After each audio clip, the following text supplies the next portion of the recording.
I think the Commission had intended and had indicated its intention and willingness to declare the 2020 presidential election at 5 p.m. today. That is within 24 hours after the general election. However, we experienced quite a number of challenges, making it difficult for us to fulfill this promise. And what had happened was the unexpected rain that occurred in many parts of the country yesterday resulted in a number of voting interrupted. And the result was this was that long after voting, some centers had to continue their voting, and this led to some delays with voting and the subsequent collation of results. Naturally, this had an impact on our plans in the sense that our officers could not collate the results and forward them to the appropriate locations as planned. Secondly, we also experienced some challenges with the rain, and particularly some of our areas in the hinterlands, and western north to be precise. It was difficult for our officers to travel to the regional capital and to send the results there. So this led to some substantial delays, resulting in our receiving the results late. And this explains why the Commission was not able to release and declare the results as promised at 5 p.m. today. It's important to emphasize that the process is ongoing. As we speak, the Commission has received 14 out of the 16 regional results. We have the National Collation Center, where we've had representatives of the political parties since yesterday. We have 2 reps for each party, and they are working with our own staff. As the results come in, the party representatives review them against what they themselves have received from the regions. And once they are satisfied that the results that have come to us from the regions is a true reflection of what they have received, they then append their signatures to it before the results are brought to my attention. As returning officer of the 2020 presidential elections, I then certified these results. Out of the 14 results received, we have certified 7 to date.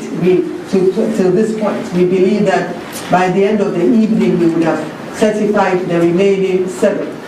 We're expecting to receive the 2 in the early hours of this morning, that making up the 16, and then it will put us in a good place to declare the results.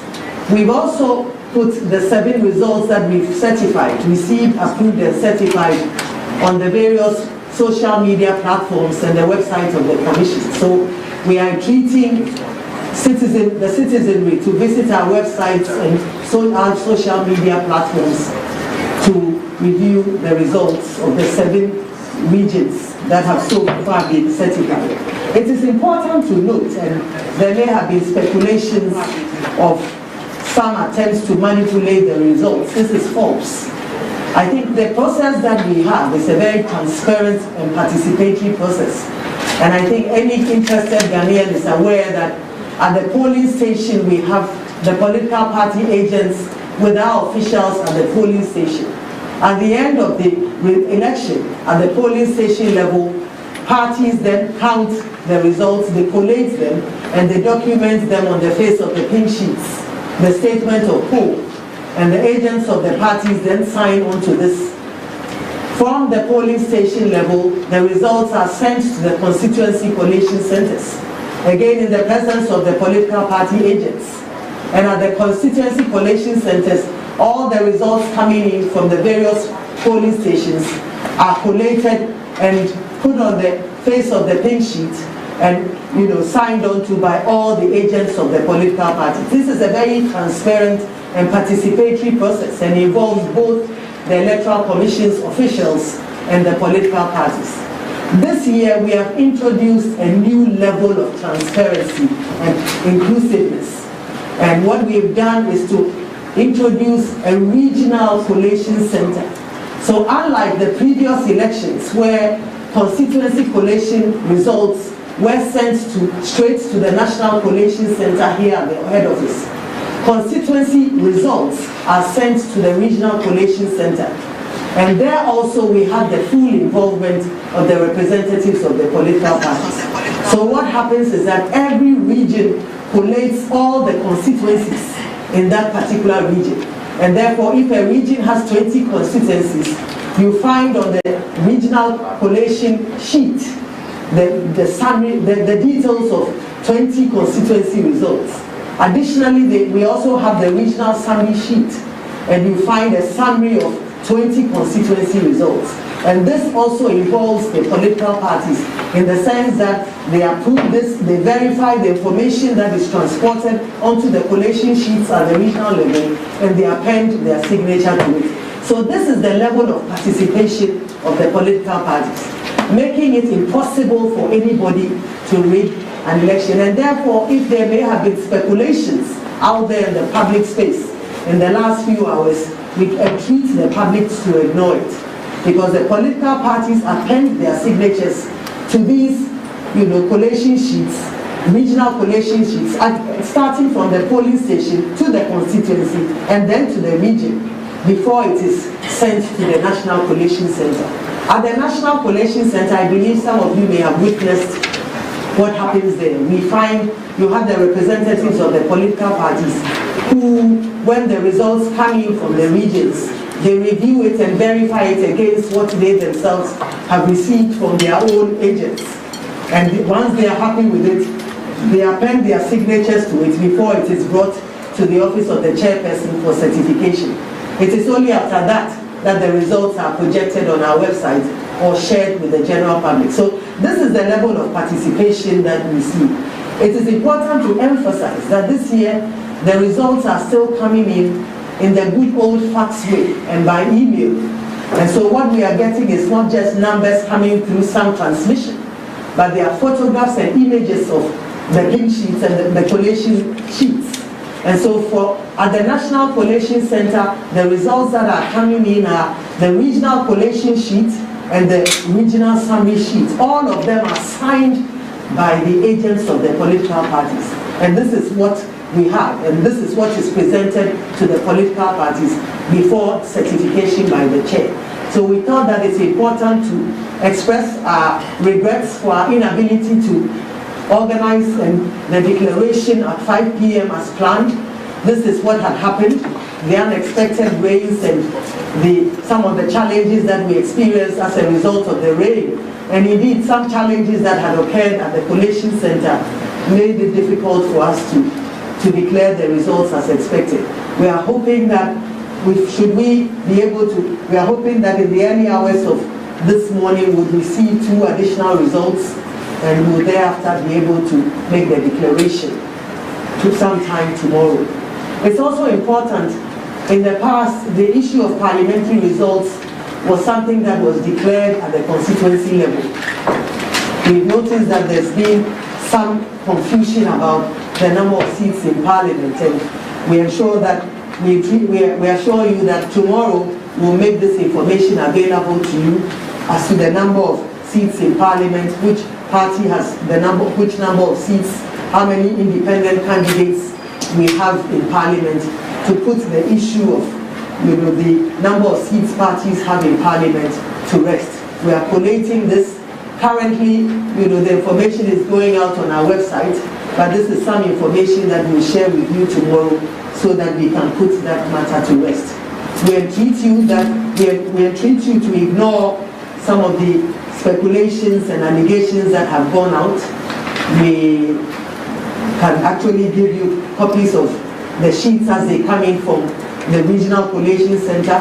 They are not numbers that come through a channel, as I mentioned, or through some transmission lines. They are just images and photographs of the signed collation sheets that come from the regions, and these are approved and signed by the political parties. So we thought that we should put this matter to rest and to allay the fears of the public of anything untoward happening. We have received 14 results from the regions. Currently they are all at the National Collation Center. The Commission cannot certify these results, and it's important to note that the Commission cannot certify these results with that, and of course the parties approve it, they take it round for them to look at, and once that process is satisfied, it comes up to the commission. So it's a bottom-up approach where you have parties looking at it and approving it and comparing it to the information that they already have from their agents at that level. And it is after that it is brought to the commission for certification and made public. So this is the process, and we thought that it would be important to highlight some of these processes to allay the fears of Ghanaians that anything untoward is happening. We entreat you, you are our media partners. Many of you have walked this journey with us and you know this process very well. So we also entreat you that together with the commission, let us educate the citizenry and share this information to those who may not be aware of it. Because I think the peace of this country should be paramount. And the truth is what should stand at the end of the day. And so we entreat you as partners who have walked this journey with us to highlight some of these issues and to inform the political parties about it. And maybe as a way of enabling you to see what happens, it may be important to share the pink sheets and put them on the website as they appear.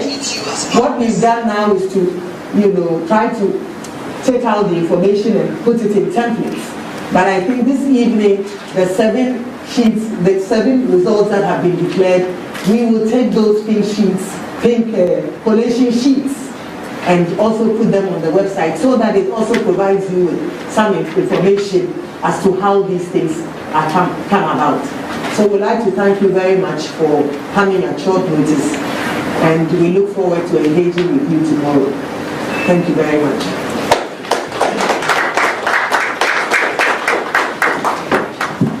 Thank you very much. Madam Chair. Very well said. Thank you very much for your presentation. Wotie Oba Penny Jane Mensa ensema odi tu dwana o se wanya ntie se political party bi enenam se ye gi omo resource bi afie so na se esisie bi ni ade ebem na wa kyerɛkyerɛ ekwan a efa so ansa na abato commission for omaji bebi atum oso kopie mu collation center bia na omo wo nipa ogina omanam mu ho na ansa nipa ogina omanam political party bia nso wo nipa ogina nanam enu nti ye kan wi collation center ho a na political parties no omanam siefo na ho no agi atum na omo sign e wo pink sheet ne so na fa abato commission na senior ho nso e de atodwa na obi ate ansa na ode aba na ibi se bedu omaso ye ho no kra na ho no so no political parties no obia anamusini ewo ho entinu ne babedu ho no omo behwe ama anamusifo na ho ni nyina age atum ansa na babedu ho no ankasa oba apanyi commission no aba beduru nanim na eduru nanim a ho so obia de ne nsa ahase ma hu say yes aba eba ye de asomasi enya baako obentin nya mienu ni nua nso nya miensa ye nyina yage atum se sa na tie ansa na ono so age atum no de akoto ne omo afidie ententan no so na website no obia etumi akohwe ehu bi na o ka se nukrani ono anode tu dwa se enka ye to aba ni wia no nhwe aduonu na ye chi no ode esunsunsun aso nya ba beto abonten a eye enra etwa mu na onum anwumre na onum na wo se nko de sunsunsun aso ebeto ho na wantumi amfa ama enye se boapaye anase opese oye na bi anase bibi emra omanimu nti na wanye da bi na emomu no opese onya constituency bia no empesu aso aba na ye to ye no ne ye ko ye bia no opese omon keka ni nyina ambom na onhu se ne ode tudwa no eye ne amanfo nyina agi atum ansa na ode atudwa na asata homachi we na one ye kasa no na mantam Ghana mantam sisi ana ye dunsia emu dunan eno munsa aka na dunan no munsa aka na mu nson pe ena na political parties no amanyofo no omo nsi anamufo na ho no atena se agi atum eno na sisi ano mo hu so agi atum a bibia aye we aye neat ewo ho na se bia aye clean ewo ho na ye mu nson pe asata etama one yen twetwe sa enkomo we no na nson na aka no so yes so o kire se omanya dunan da danso na aka nso mguso ye ho adwuma na ne mpa ebo ne se mienu bi a emma ye no mienu no ekire no utie mu ansancho ni bibisa ne se onkyere yen mantam ko mo de emma ye no cheche mu ka se sa abre na one ye kasa no na etifido mantam mu ye northern region ne de emma ye na bono east nso na no so emma ye no na ne mienu a aka na eno no ho no untum se na ase menteme ho ase bi ya aba ho a bi mu ho aba no ye san kan ne foforo ye san ye tachima ye no ete sensem bi akokoko eno nti na masa mantam ho de no entumi emma enti no mo san kan ye no na emomo didi se anapai sabre de bia na omonsa aka na omatumi atena se ene amayofo no nti anamufuo ho nyina no akyerɛkyerɛ bibia mu obia anya ne ho nte ase ansa na ode bibia aba abetudwa eno nti no se obi agina baabi ka se wadi nkunim na sabato komisan empese ode bema no ana se ne bibi akọ na se ompese ye de bema ne nso de a na eno de nokura bia enim na nokura wo mu ne se obia eni tuamu bi obia ni tuamu bi ensentrofo baabi ebefa bia no ombefa bia no ensentrofo ye diomochi baabi ombefa bia no nso no amayofo ni nyina nso mu nsi anamufo ewo ho nti obia entumi enwia obia enu nti no moma yenka yakoma ento yeyem na yeden a ode sunsunsanso ni nyina ebeba no mpese obeba beka asem bi na afa ye kire beka so oh sana ba ko bi mai ba ko na eba enso no abema niema bi asesa enu nti no se wo hwe na se cha munya abotre na boaboa ni nyina no na ode ni nyina ba beto abonten enti no obia enka na koma ento ne yem eno na ode obeka kire ye se sana ekoso enti obia anka na koma ento ne yem o se ehun hia se obepia abonten se okwakoye dede we se me de na awi ni me de na aye se enti okwakoye dede na eno sa no sisia no ehun enhyeda ehia ye na omo na ye efiti se adwoada ye to abai abato komisan ho kopie ho a ene party mpanyimfo ho ne ade nyina no bia enaye omo esom enomba abesom Ghanafo no ntini am omo be ya bebema bibia ato ne kwan mu eno nko a na omo guso a omo ye enti no Ghanafo nyina yenka yakoma ento yeyem na ansa na ene wuku adadai ebekwa wie ye de na yehu nipa ye to abama na ye yi no se onye omampani se ye benya mampani foforo ana se mampani otesu ya no babeto na adwuma so no ene dai enko na wie ye de na ne nyina aba abetodwa eno nti no obia enka na koma ento ne yem na bibi boni bia ensi no no so no onhwe se adwuma boni bia nso ebekoso wa bra ono maame Jane Mensa otine konwam na odi ne dwuma se abato komisan a owo oman Ghana ha enti no oka se or the regions no MC7 na sa time no no aba a omo nyina omagye atum a omo de ato omo website enu nti no moma yenhwe sa 7 regions no so far na yenhwe ne obia enyaye ewo sa regions ni mu nyina na yenhwe se ne ekọ na meji di se ase emre no ekọ so na no other regions no enyina ebeba na o kiremu nso se pink sheet no eno na omo de results ne eba omo mfa awon bobo aba no omo de aba no wakasa e bia nipa no all type 2 na bia hakọ type 5 o se omo nya ne sa pink sheet na yaje atomu ewo constituency ho na na se empesua no so ho no mo no eno ano mo twa ne mfoni enti ne results no eba ebedu omo nchen as pictures omo twa ne mfoni na omo de abra omo enti ne nya se bia baabi obi ko try no wati na se baabi na emom no se ne omo de to ho no na obi bisa ne sa de enti no omo de to ho omo fa nto ho se ebia atemoda yekoto ye no we ena na oteso but we ababeje we enya say ade ntu no onye ne sa na mum ne odi nkunim ne nko a ena ode ne de eba ena say o ebo ono de no onimu say constituency ne de ye declare ewo ho ansa na aba eno nti no say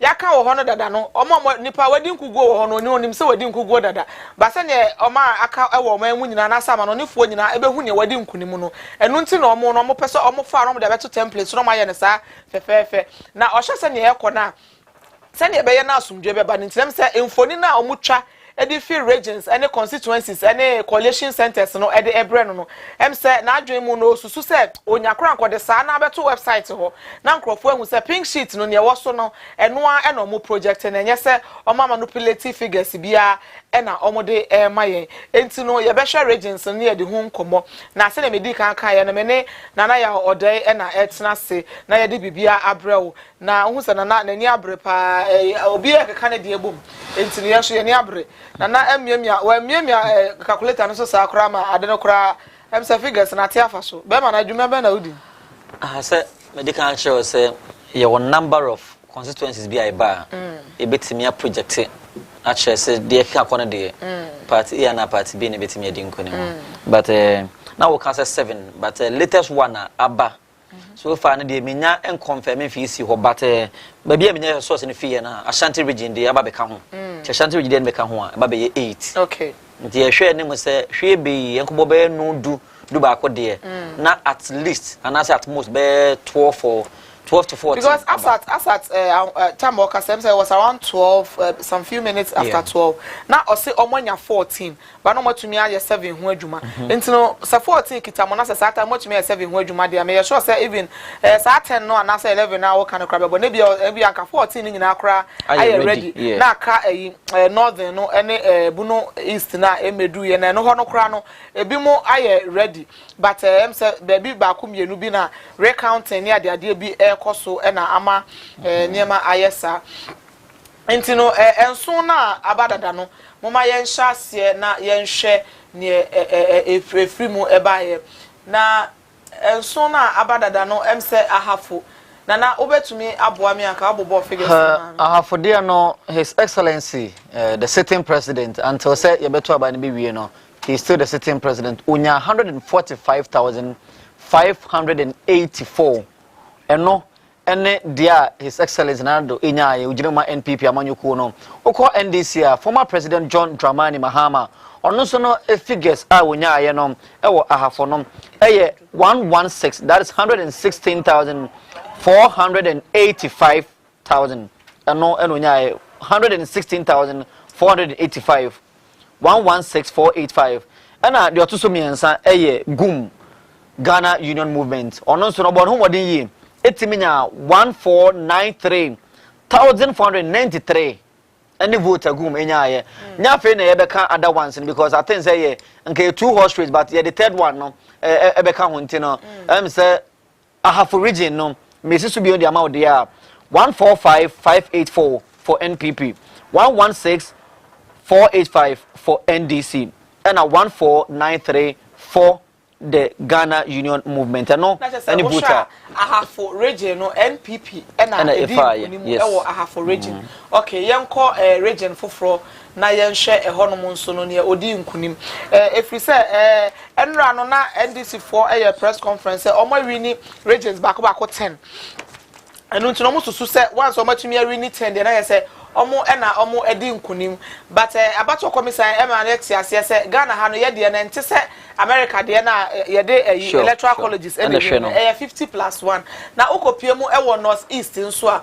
eho no nso na adodankwa akufuado a ogina MPP anamu onya 122,742 122,742 John Dramani Mahama of the NDC also enya 112,306 that is 112,306 112,306 also sana onyaye na Christian Kwabena Andrews gum also no enya 952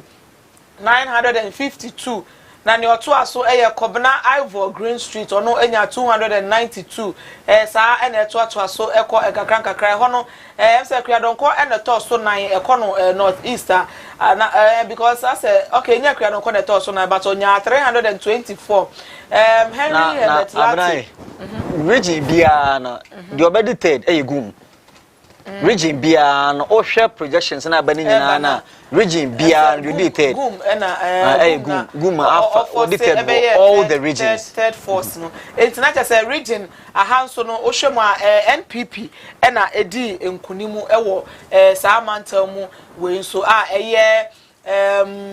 North East region hono so no NPP na edi nkunim moma yenhwe ne eto aso ne so ntisi anu mienu na yaye ne nyina na ye NPP na edi nkunim ewo ho yenko the next region na yenhwe the next region ye kono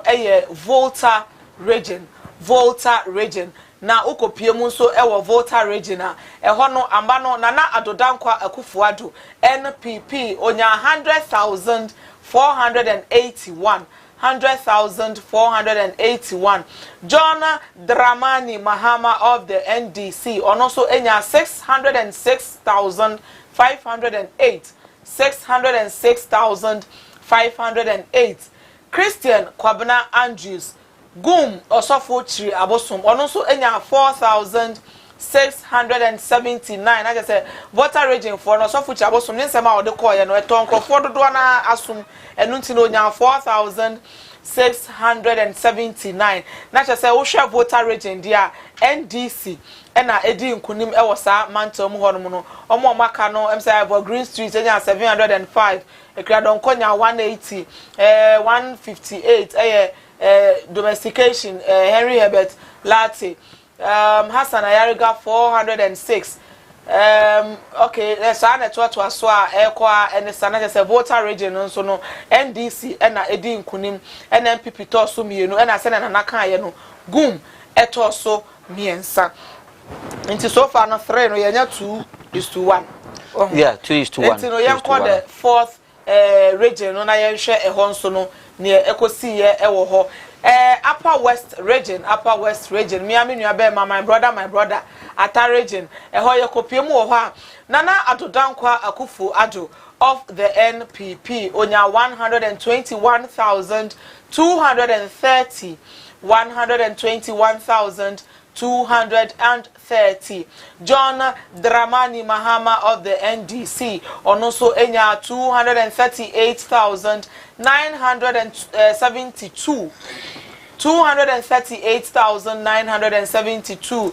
Christian Kwabena Andrews Gum also enya 2,240 na omo makanso ede ebeba beba ya fa na chese okopie mu ewo Upper West region John Dramani Mahama of the NDC ono ena otumi ewini sa region with 238,972 votes. Yanko the next region na yenhwe the next region ayeko no the Oti region one of the new regions yete no efi Volta region home. Nana Adodankwa Akufo-Addo of the NPP enya 103,865 103,865. John Dramani Mahama of the NDC enya 181,021 181,021 181,021. Kwabena Christian Andrew enso enya 2,459 2,459 na chase okopie mu ewo Oti regional. John Dramani Mahama of the NDC ono ena odi enkunimu ewo Oti region with 181,021 votes. Omo amaka ni nyina nso nkrofo nyinya enkakra ewo ho saa but sene ye kana se akoye two main contenders and Gum is becoming the third force now.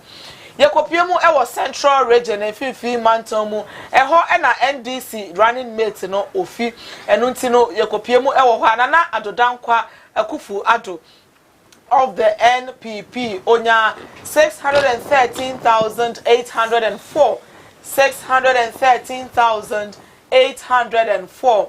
John Dramani Mahama of the NDC NDC for running mate enso efri ho Professor Jane Nana eho ena ofi eho omunya 538,829 538,829.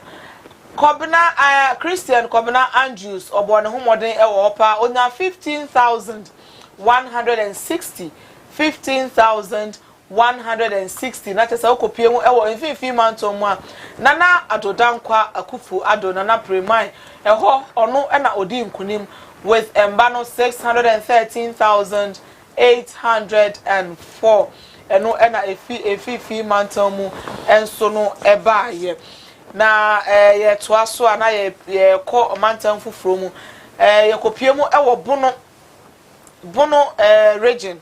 Bono enso no na Adodankwa Akufuado of the NDC epuli 292,604 votes. 292,604 votes. John Dramani Mahama of the NDC enso ebomode enya 203,329 203,329 votes. Christian Kobna Andrews enya 4,514 4,514. Ivor Kobna Green Street of the CPP enya 338 Ekriadonko enya 165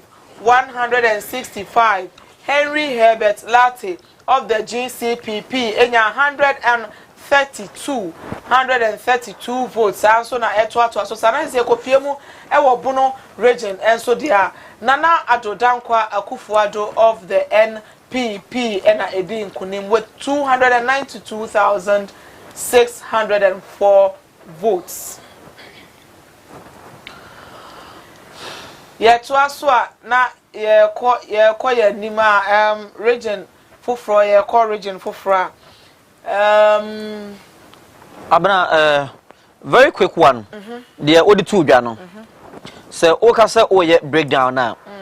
7 regions and the two, but I was telling you say Ashanti region there aba beka home. But before I say me the Ashanti region there beka home. Out of 7 regions, you know, NPP them 4. Omo fa northeast. Ena Oba Central so NPP sign renew ho.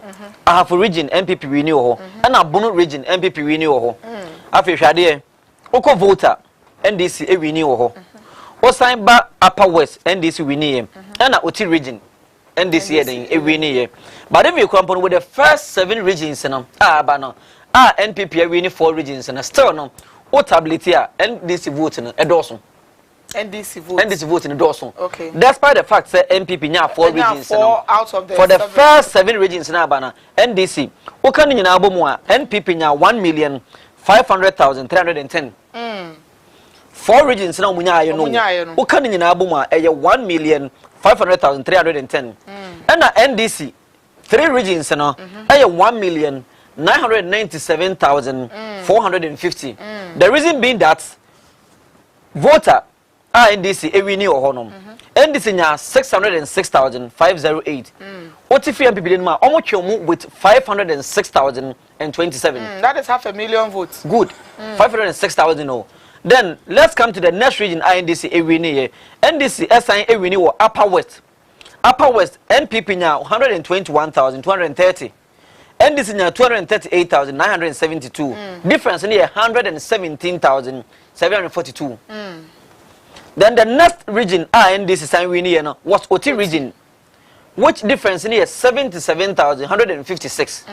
And now NDC a total figure for 7 regions now about 1,997,000. 3 regions no winning no. Okay, and then out of 7 regions now, LD can buy now NDC was in a comfortable lead. And as I said, voter Oti and Upper West. The whole NDC stronghold. NPP almost stronghold now. Obebo Ashanti. Obebo Eastern. Unfortunately, Greater Accra de Aba, but easy and release ye. Now Greater Accra de na Aba no. NDC every need Greater Accra. Okay. But difference now. Osha NPP. Who compare Bono region cramp NDC NPP di omunya na. Eye far ahead. A dose be change the NDC and the winner or Greater Accra. Even Greater Accra Crampono have the highest number of constituencies as compared to Bono region. And one thing they say, there are certain constituencies that NPP Elusuye. Tizeke Kusu not saying NPP lost that seat, but presidential NPP renew with more than 6,000 margin. Ashanti Diana NPP enya 1,795,824. That is the figure that came from Ashanti region. 1,795,824. As against NDC 653,149. Yes, Ashanti region kwaba assistant. And BBA Assistant BBA. So with Ashanti region then become on about 8 regions. 8 regions, you know, ubenya a total of 3,296,134 for NPP. 3,296,134 for NPP. NDC then ako 2,650,599. Most Ashanti region, so you're one of the populated regions. And a NPP for also stronghold. And you know, NPP every over NDC with over 1 million votes. Almost difference in here 1,142,675. In Trusha, Otidiana, sorry, voter there 506, 500,000. Now they become Upper West. That's how they can't Oti region. Then who cry for now? Difference Ashanti region at the Maomono. Into with 8 regions, I know they met me a confirm. I'm actually phone and say 8 regions win. Confirm no. NPP Ababenya 3,296,134 votes. NDC 2,650,599.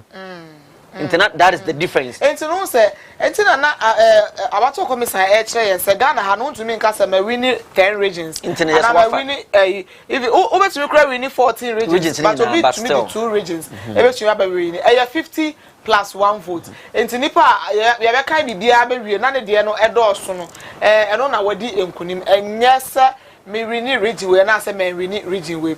Na to dey abna me enya exercise ba ko bi nsan ka homo. Ya hwe difference na voter region medical catch our for say NDC Emma NPP a gap of 506,027. And our northeast NPP bedi nkunim wo ho no na gap no 10,436. Central region also NPP di nkunim gap no 74,975 difference. And NPP team dey atwe NDC for mo for region also NPP side di nkunim wo ho difference no 29,099.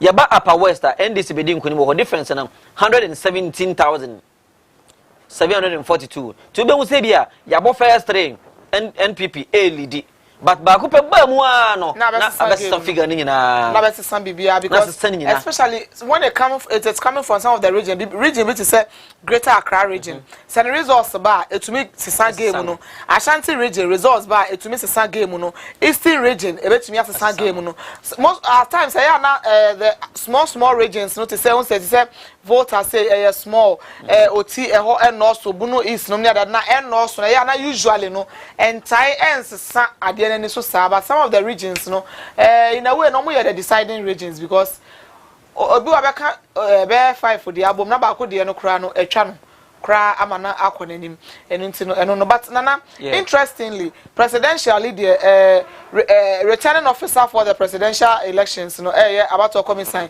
Mami Jane Mensah Oguso adwuma enti no mayenko MPs member of parliament no omo the returning officers in various constituencies no ayo mo adwuma na ye hwa ye to ho a 2016 yeto abani wie ye hu say NDC LC seats bebre there were some prominent people na omo NDC aban mu a omo lucy omo seats na ukopiema honorable Hanatete na oy at that time no ye foreign minister olusi ni seat e ma ne kodi MPP for ensem ukopiemu a emse Madina enso na wo MPP NDC for ensem Amadu Sorogo ono so Elusi Emma Boniface Abubakar of the NPP na ebimo Elusi lejokuku su say no Sena Okiti Duasasa omo Lucy last 4 years na ebimo Lucy but I said this year they no more shocking massive more shocking and more massive because some people that feel say they were not supposed to let me put it that way to lose because one say if your party is in power as in a way, no, you are part of the winning team. You are part of the governing body. Whatever you want to get into your constituency, in a way, get it more than an MP who is in opposition. Until we expect MPs that are in power to do more for their constituencies. But results here by and as MPs no be no. Say omo djuma anso omo constituent eni. Ema ye ebi mo ehwe ho. Moma yankwohwe ye kopiemu ewo new adubiase a. Na ye George Odro ono no ye deputy agric minister. Ona na ho ye constituency. Sisi ano Najuma Efrinensa. We're losing his seat. Deputy Agric Minister, we MP for New Edubiase. Yanshe Agric Ministry. I say, me fan say ekuyaye ne yemwaye ne ade New Edubiase area bia farming area. So as a deputy minister of Agric, what didn't he do in his constituency? Enu ntinu yetu abey yetumi ehwan na se akonwa sa no.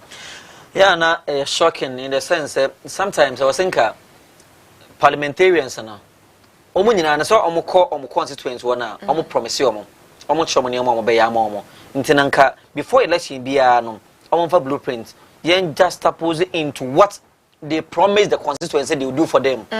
Now after 4 years na were they able to do it or not? But yeah, na a surprise to say because what the constituents are demanding from the MPs na na too much. And the MPs no yeah na omo so na e ka ho bi. Omo ka ho bi. Ya anya careful a e bedru ba bi no. Parliamentarians be reject a ministerial appointment. Because e bia omo to abama na a they call parliament wo no. The moment ministerial appointment be ba mu no on tai enya bre enhwe ne constituent wo na tio yemfa ne say dey okase bia promises a oye ye o dey memfa ne say enya mpi na ye kwan nso da bia mo ye campaign no mo say me ba me ye mo kwan nyina ama mo ti do kwahye bosa obe ye kwan but oba aban mu no wo be ye deputy minister of agric wo constituency ho nso no enfuo omo ye akuyafo ne ade ne doso.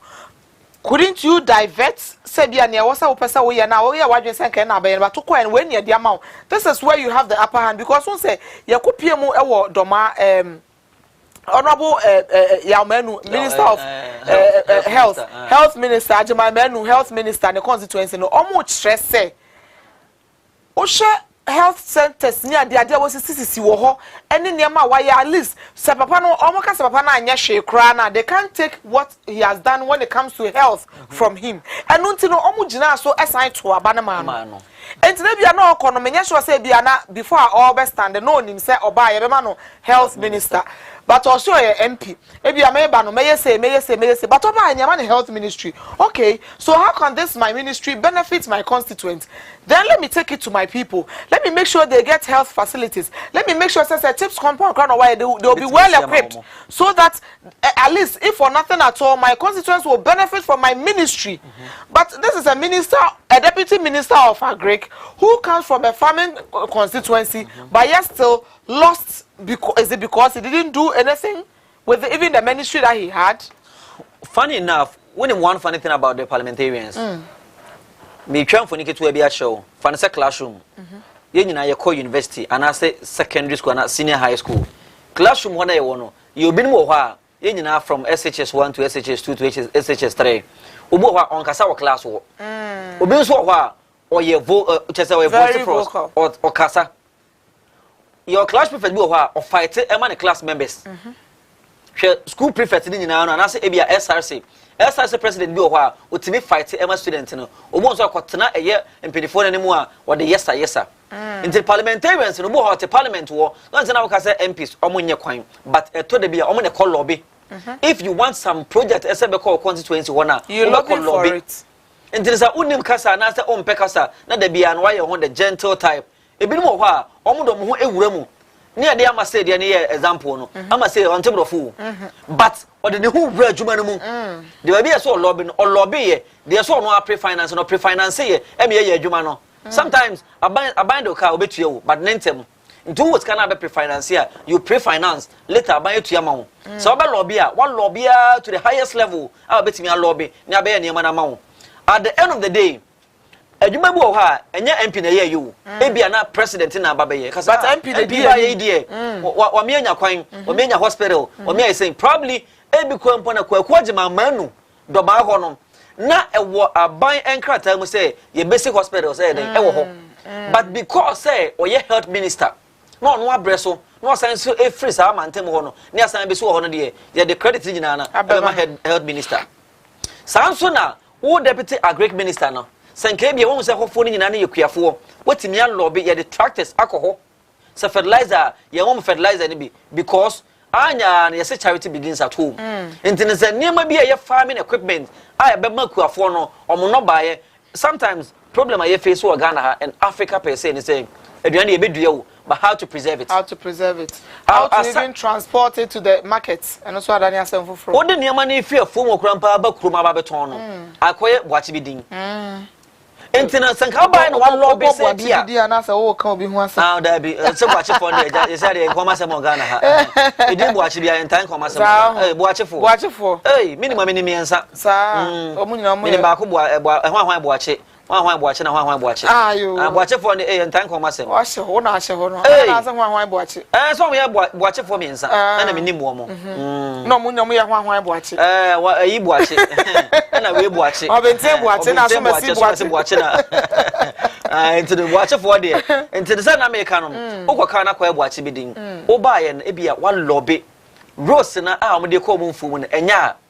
Wetimi aya kwan na ayeden ama wo mo. One thing they say Ghana for no. We don't look at a year infrastructure project in Bebrisa but ema oman eyefe. Now so no as a that is it. But people will be complaining said there is no money in the system. But na you forget to say you can say the system is working 24/7. How is the system working? Because infrastructure things have been put in place. But no, we want the system to work. Yes, still we don't want the things to be put in place first. Good.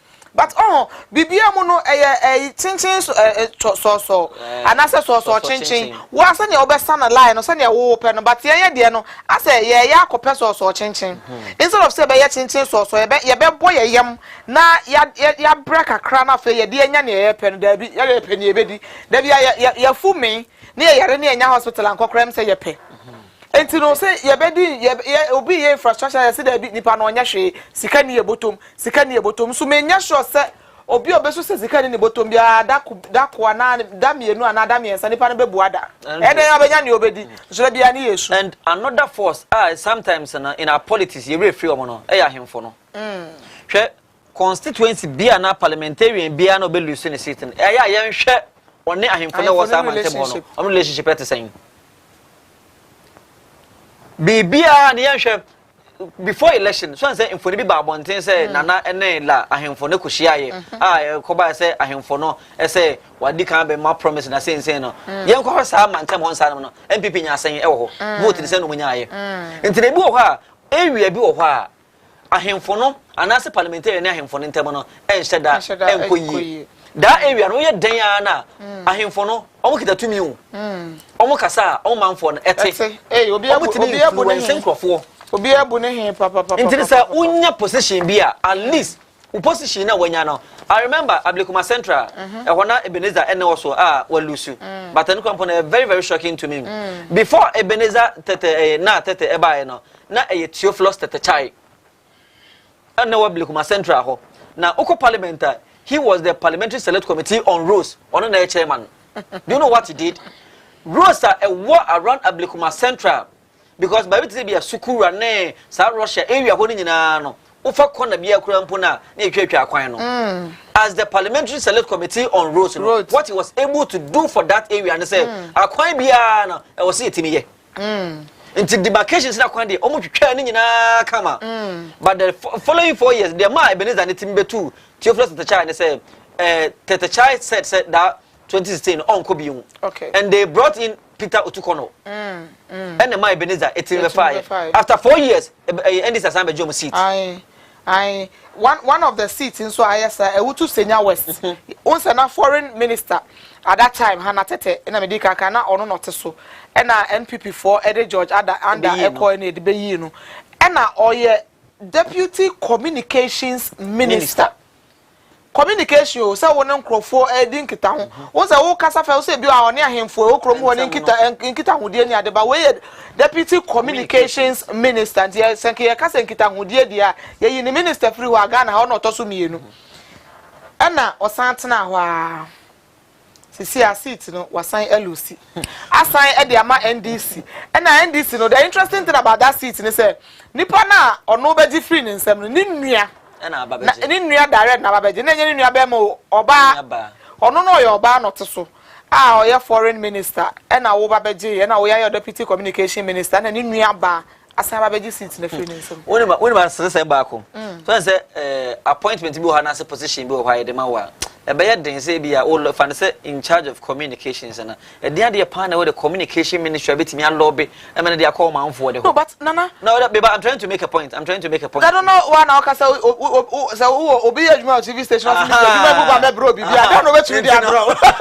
Unua na wadam for be adwuma TV station na police station. I don't know where to dey bro. On the hand off. Microphone here you hano. Untimi for but one thing is say once you belong to the party in power. It is easy for you to learn. Greek na woman for airport. Nipo wa Greek ministry no. Obeye wadamfo. So anya wadamfo kra na you know somebody who knows somebody who knows somebody. And once you are in the ruling party and I say you are part of the ruling party no, you can find your way around. Na ni nyina amuro hunu. Eya na Ghana fo nso ye ka ho bi. Ebeneza na meka na asem say olusu ye no. After say omoto abama he realized say Theophilus the child ne predecessor no he did a marvelous job. Nti sa na tie dia ba bi wo ho a nsuo to a ha adwen mamen constructed gutters. Na construction of the gutters na also bo ha be fa ni fie ani mu. Ah bi ho nya aban asase so you need to judge with residents na e wo ho no. Surprisingly ba bi wo ho a uduru a almost ye half for the ye NDC for ye ma kwa ma onye gata no because he doesn't belong to their party. Gata no MPP for nsuo na be fam and say ne ye ma onye ene ye ka say ne oba ye adwuma. So they have to prevent him from doing certain things. And to say some of the ministers now elusi no sabotage kan. Ebi wo sabotage kan ho. Say residents dey say be sabotage wo ho no. Emfa ho no de obeye bia enya obi afa. Wo kai say COVID time. Aduane na aban eche. Yetimi do area bi. Na nipa na che say MPP for aduane de minni. Yetimi do area bi no aka say NDC for aduane de minni. Me was a common deal. But because so when them say a party A and a party B in the debate, you tell them say you are not going to take that thing. Instead say because pa impuntunyuma na eba. Instead say ye nyina beji atomo no. Anka at the end of the day, fan say e be ko by election and say e be ko election. Send here hwe ye kan say aye waso west go no. Enema na omo na ma na nkomo ye no. Ayin for the benefit here. Constituency ne benefit more than omo na omo pe position edi no.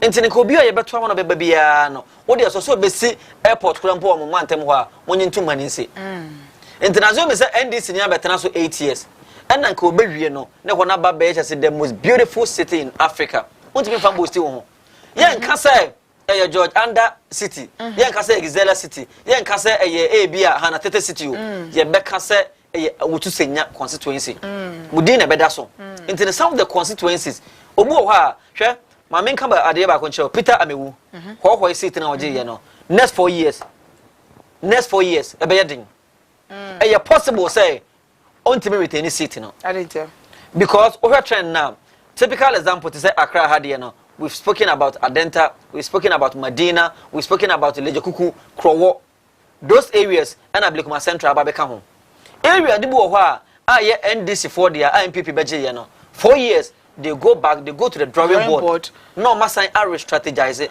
They come back with a strong force. So the question is, what didn't they do well? And what did they do right? In Tema, they lost that seat. It has never happened in the history of politics. Say MPP betimenya seat. And the other thing say, they are in charge of a voter region now. And I say, Mantebon Simon, chairman of Betiada. This year, going into 2020 elections, chairman won to me, will be him say Ashanti region, a MPP stronghold. In himself, the Shafran Plains, it belongs to NDC. But he said to himself, say, as someone is sitting and then a target or persuade. In 2 years, and come to me, year Bibiano Moja, NDC Fonso, no, on combat fighters on Bessanjo, sit back. Into how I sit now, I am telling you today. Nyambe ya aduna 4 years time yeti asia Peter Amewu so bona boso mudin ebe diamond so beti retain star seat no there are certain position bi o ha e bia na ehofo no fa ne say seat ni bi o ha NPP lose to NDC a na mente me ho ase ba bi te say ekwatia NDC age all right but nyame aduna 4 years time if they are supposed to present Amase on bejo seat back until the fact say na ekuta baba jamaa Emma NDC Amase beji ye no ai ni NDC asamba beji seat ni bi mu no ho no NDC mo mutrim nyo mo de se ne kita yen na mo beji ne asamba beji it was because of nipa no mo de ne ba ye no NSC okumi na eno na ma MPP lose sa seat na na yenkopie mu ewo Adenta. Adenta is a swinging seat. Good. Etumi swing ekọ baabia. Na Yaboabin, loyal Yaboabin Asamoah ene oho. Or you're a very vocal person. But Sisia we're losing his seat. One realizes say a hono seat no to me swing it to any direction that he wants to go to. And you know, or if you are not say or concentrating on party more than the constituency. Anything I shall what me losing the seat. Yeah, well, we are somewhat you know. I am telling you on authority. They want to lose his seat and they say, this gentleman, Sami Jemfi, he has been a thorn in the flesh of MPP. Or torment you or how now, when it comes to communication, Yaboabia Samoa, or you're very good in communication. At a point in time, NPP as a party felt say, ye Pubiama Mache, Sami Jemfi, it should be Yao.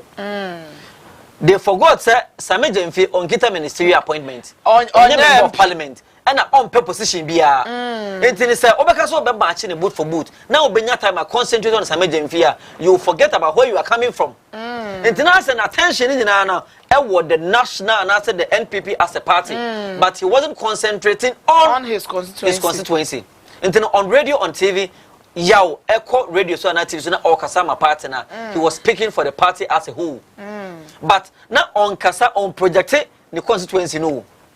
He was addressing national issues. Issues are ABMP NDC for the Beba, Pathway the Bebana. He was speaking for the party. Interna the people over there. Don't forget, sir, Nekuta Boniface Abubakar. Nekita Niama Emmanuel, I think that Ashimo Nekitano. Which Ashimo and Sonona or Yubia, now Obon Homodin during NDC era. And a yaw. Sometimes open position be now on Kita ministerial appointments. Kita position biana it is easy for you. Once Samre no over time. Over time. You can say you are the first to get there. Baby also but if other engagement be so more na fair restrictive movement kakra. So from Monday to Friday or Monday to Saturday between the hours of 8 to 10 you will be on TV on radio. Maybe from after 12 or after 1 he will be on radio or on TV anajo. Interna 24 hours in a day now. He will spend not less than 10 hours speaking for the party. With this, Bisamo say, how many hours in Obenya? There are certain places I want to know.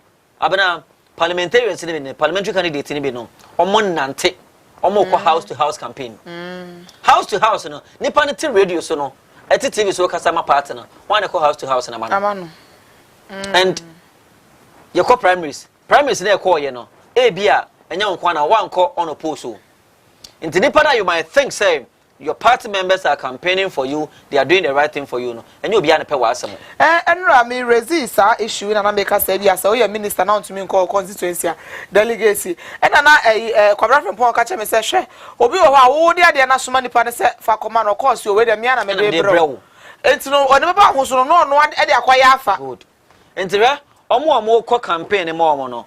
That political ambition. He wants to be a member of parliament in the next 4 years, in the next 8 years. So, Fanessa, Opesa, be a parliamentarian. Nasa Masumao. Now, on a Wuchia, automatically, I do a month for the tribunal. Ah, Kawana, a parliamentary candidate, do. Ah, next 4 years there, I was on a Butimiko. Now, it didn't want to bone crampono. They started the amount because, so, oh, caught in Crasset to Crasset. I know of one guy. I get a position in government. MPP are very so. The amount when your position is same. Time one parliamentary candidate in that particular constituency no. Na a branch and a fat one who's who. Na parliamentary candidate in a man city to go and ask him poor. But not all house to house in Croatia, no go area. That is where the guy was going to. And now moving from house to house. And the parliamentary candidate in could do honor. Near say, ah, na some microphone be about microphone be. I don't know Shia village be. He never expected someone to go there to campaign for him. And I promise and say, a Juma will get into no. Your baba mua. And God being so good, Nippon masters. And yes, Bia or yet campaign Kakaons and Okita masters. Or Nakasa Buana home, Nasanonam, and your party in Buana, on one now fashion, Washana home, Okitani masters. And with that, your position Biana. Yen can say Bukurampona or Koya campaign into no. qualification wise no qualify okita the document provision so wako school ntini ana de ba kwa editu enfo ya na mass sometimes full soldiers na o mka say ene abre o party mu ene ba ene yedi giant in as much as you are campaigning for someone you also need to equip yourself when it comes to education you need to equip yourself because so why equip you now you input to juma na ukoswa na sebe won nam house to house na ye campaign no na party na ba power na ye pe ministers a ye me fa wo a ye kan say uchinchin ye no se uchin ye na se DHS na okita anaso wa nwe DHS kwampo na ye ma odisi kura wunya eno ho adwuma na be pa ma nti no ye de obi be ba betena ho obi a wanya campaign bi o driver kwampo na ye fa was say kwampo driver na list you need to have SHS qualification because driver won MP and minister na de you should be able to speak and write to read and write yenko Madina ye de kan abobo so kakra de but yen show minister in charge of Zongo development Madina obi abetumi aka say largely a Zongo community. Madina is in Accra. Minister wajuma ne wa Accra. From ministries, I mean in the office or ministries, and I say office of the wherever you are to Madina no. When you break papa betumi anantiako. Enti no untumi nka se wunyamre enko constituency. Then and a 1 year as a minister, me emphasis on Zongo development too. Did he develop the Zongo that he came from and the people were ingrates, or he neglected the very Zongo he came from? Because some seats, you know, not a NDC seat. And Obeje, so no, you were one of them. Nyamin Chadum near Sama minister, so we are Obesan develop Zongo. Wabra Wuti Zongo. Why, Nyanya was all ye? And I said, then, oh, yeah. Abena, one thing is, you can't say development in Zongo. So I said, my opinion, another Danko, every Zongo community, they were trying to build astroturf, artificial turf, because so we share Ghana, good deal more. Good place, they are producing in Ghana. And then, no crump, I mean, what I say, you know, Oko team, Bia, all the 18 Premier League clubs now, my Ghana, mono. Team Bia, no, Ubenya no less than 10 Muslims. How many Zongo boys? Yeah. Even in our national team, Ubenya Zongo boys more, more. So they came to a realization, say, the Zongos are talent, but that notwithstanding, excuse me to say I can't trust someone. Say you be couldn't say money be her. Ye money pattern day, I win a Zongo for 5 or 6 days. So those encrophonum or you're talented when it comes to sports.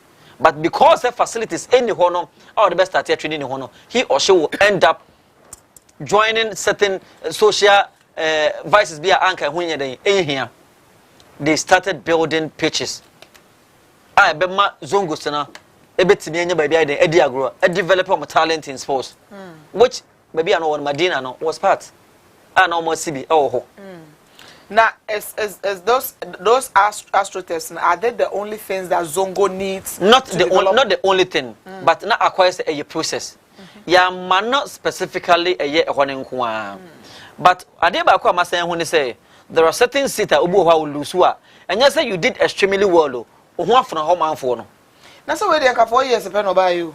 Hey, I've been 4 years now. Obu how no parliamentary na osiso Xavier Susu, how about you no? Last 4 years, no one in the contest here. But they need new face. They need new face. Now, one good thing, you want the good side and the bad side. A bad side, that constituency, the moment you are being voted for, now they are what started to pressure man will say, this place, if I don't work after 4 years, they will vote me out. Yeah. Because in the space of 12 years, they're not 3 parliamentarians. But who for Timmy Traso, 16 years, 20 years. Mugabe for. But if within 12 years, Baku be 4, Yamaukoye, 4, Yamaukoye, 4. Abba. And to lose Xavier Susu, Francis Xavier Susu, our Banacrampono. Utikika. Wouldn't say a first 4 years. And to baby, you start from today. Why now? 4 years now. You are doing something. I'm over Friday. Abba. And then some people say, go back to the drawing board. No more strategize. No more money year. And the advantage you want to say, Anka Obiaba ya no. You need to put up and say, and near my achievable.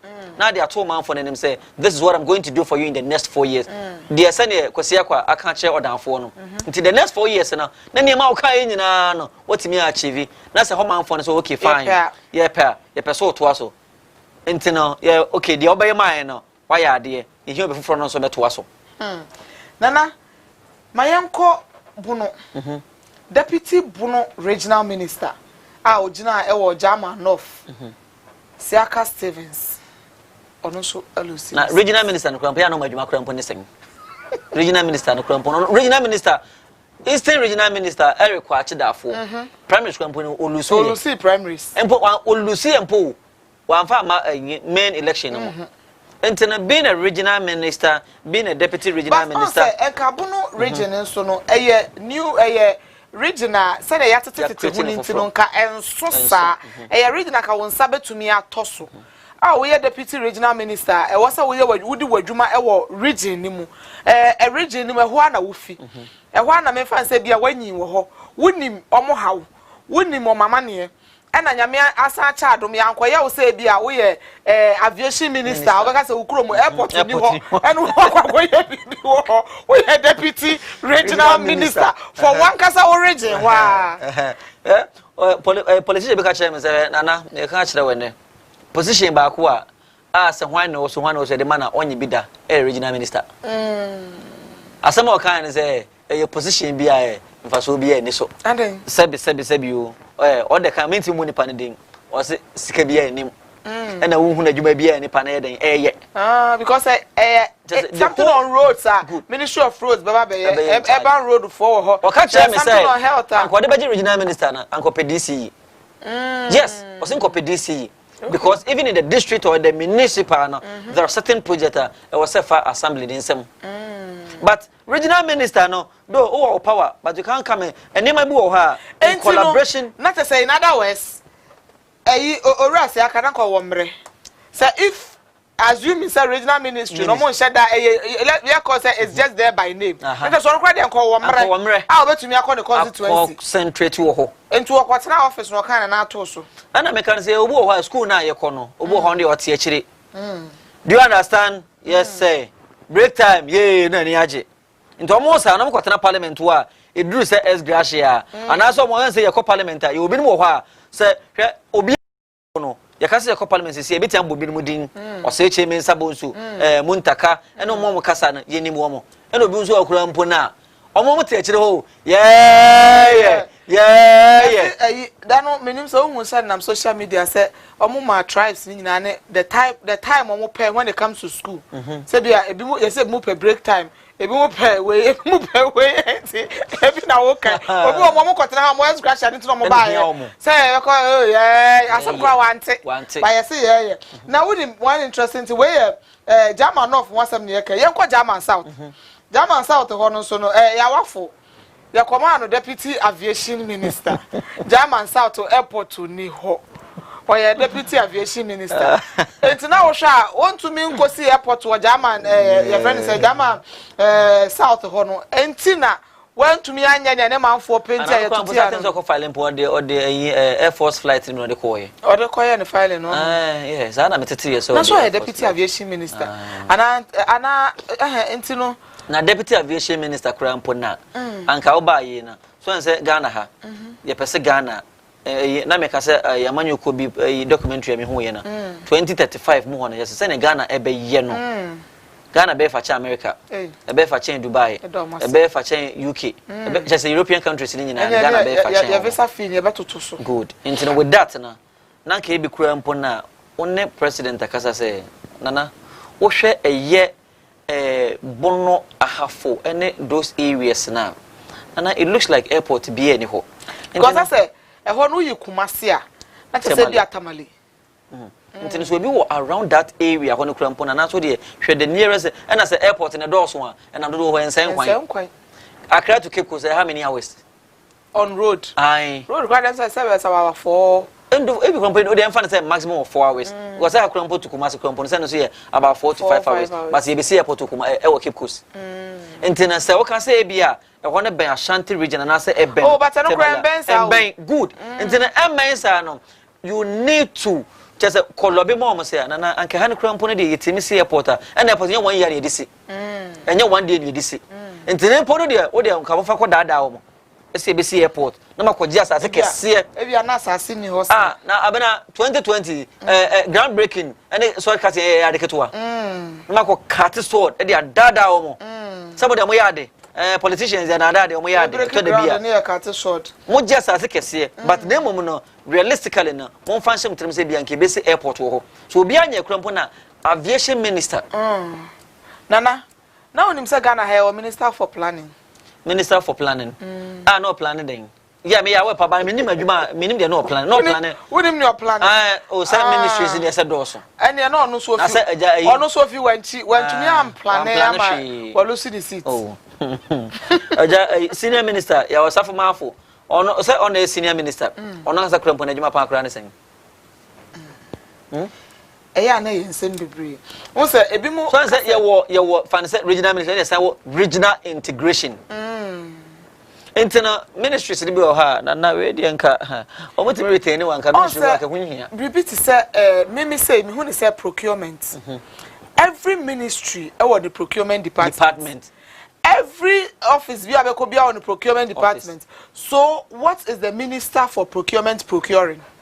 Okay, say bia na Ghana ye koto na bia say he is in charge of that. Nana me mo de bia na menye research into maintain procurement ministry 4 years then what say ya procure say Ghana ya ko procure bibi procurement minister ne die ni me person me committee me ho mo de me share NT bibi asa but I'm saying say nana betie me a so na me ne kasa ofa say Ghana for retaining the dia ministry bi o ha say or scrapping off ehun hia nana Yankon Kranza. And Kranza North, the Rekodru, Deputy Defense Minister. What to me, I want a constituency in the home by. A mama and go pay. I saw the Deputy Defense Minister. I was so who quite said, what's a defense, a strategy. And yet, a defense behind a didn't you a strategically defensive ways. And so couldn't he have strategically defended his constituency? E ben mo ho no politics no omunyante politics asenwie when it comes to nipa ne pocket e bia nipa ne pocket heavy and he feel like say my me di a position bi but those areas na e ba bia me amete he no what they make koye minister na as member of parliament e wo ho working over there will be so easy for me. I'm telling you, because you look at the area. What are they into? Is it a farming area? Say a farming area, what are they planting? God being so good. One day, one F by you know. One district, one factory by you know. You look at area, say be a hana a year baby a tomatoes more. The first thing that should come to your mind is say, yeah, tomato processing factory. Tin tomatoes are you use to Ghana hana about 90% imported. Ebi o crowd ni di no crowd ho wanted. Imported you. Internet adent bia akware na omoye wo ho no. On show mu nkran say ne de tomatoes na mo bedua. Nana Ghana ha kra ye te hei wo de wo kodwom. Sa wo kope entosu ato a e be ka cho so we ye Burkina de we ye Ghana de na wo de pa ka cha nipa say on chechire mu na wo hu difference oh Burkina de na no ho adin eno akono eno so digu ha eche ba Ghana de ne de sisi na apoto enti no Burkina de ne boadi eche Ghana de no e na Burkina de no hwese ne abre na aduane wom Ghana de no eye nsuo wo twimako ni si wa twimako wa sankam na wa jasi wo so kofa de ababa na entoso na se ne tanchen na aba no ne hono na tanchen na ensuo enso tanchen babokina de ndie wutwi a emu api nti ono oba na oton ade odibaka cho so wo pene wo pese ode koye bi apese ode koye jollof na se tobokina de no good I recommend the amount because nti yenko bi say ho say nti den na bokina fo no san seed ben omo use didua preservation method ben omo use because bokina de ko from Burkina to Ghana ewo eno kwa ba beduna o wa hoden che ne ye te ha ya te o Ghana ha ya no nti no wo hwe constituency a wo free mu a da bia me de bia me free tena me say me no meto abo bia me free na matimi aka bi say MP anya dwuma matimi aka bi a kire no oba ye no wo hu ne say oh okay fine wo hwe Ghana Hansen ma Accra specifically about 90% of nipa egu Accra na e yakofuo And the nyuma be brave or why one can answer them. It belongs to the people of Kowu. Enti ne senka Kwawufo no sebe o ma adwen eba afie ntemu a. E na sa nyuma no ye mie e won kran e na e bie ni nyina e wo Kowu a. Wo ye sure so be free ko so be padwuma wa krae. Ho me po na ho ho. Ya sa da bi onko ho da. Ya sa se nya me posa. Ya sa se nya me posa. Wo da me nya me posa. Sa na e ma adwen nya me posa. Me po na ho ho tumi ko dwuni me po enko fa factory se be ba na se. Me ba. Enti ono no betena aso no e no ho se okay fine.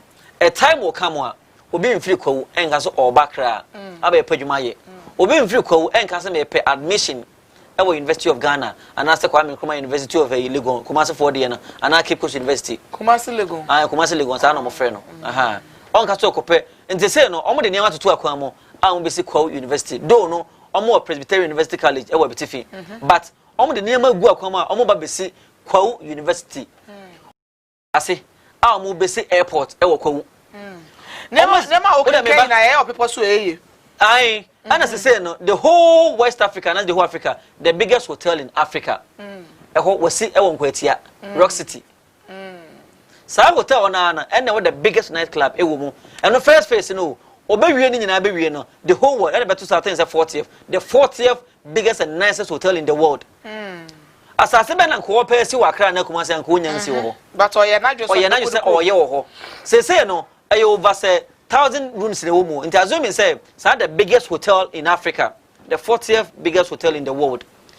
Yeah, all employ nipa less than 500 a woman. And to say nipa 500 na what form a woman hono until unemployment so by 500. Omutimi esi eye Kowu University na area and nipa on perform wo honsa na no until unemployment so. With that teachers are charge you honi nyina no. Or ye na you say obe equip you omo ntin what charge for some years or my scholarship kotwa school so.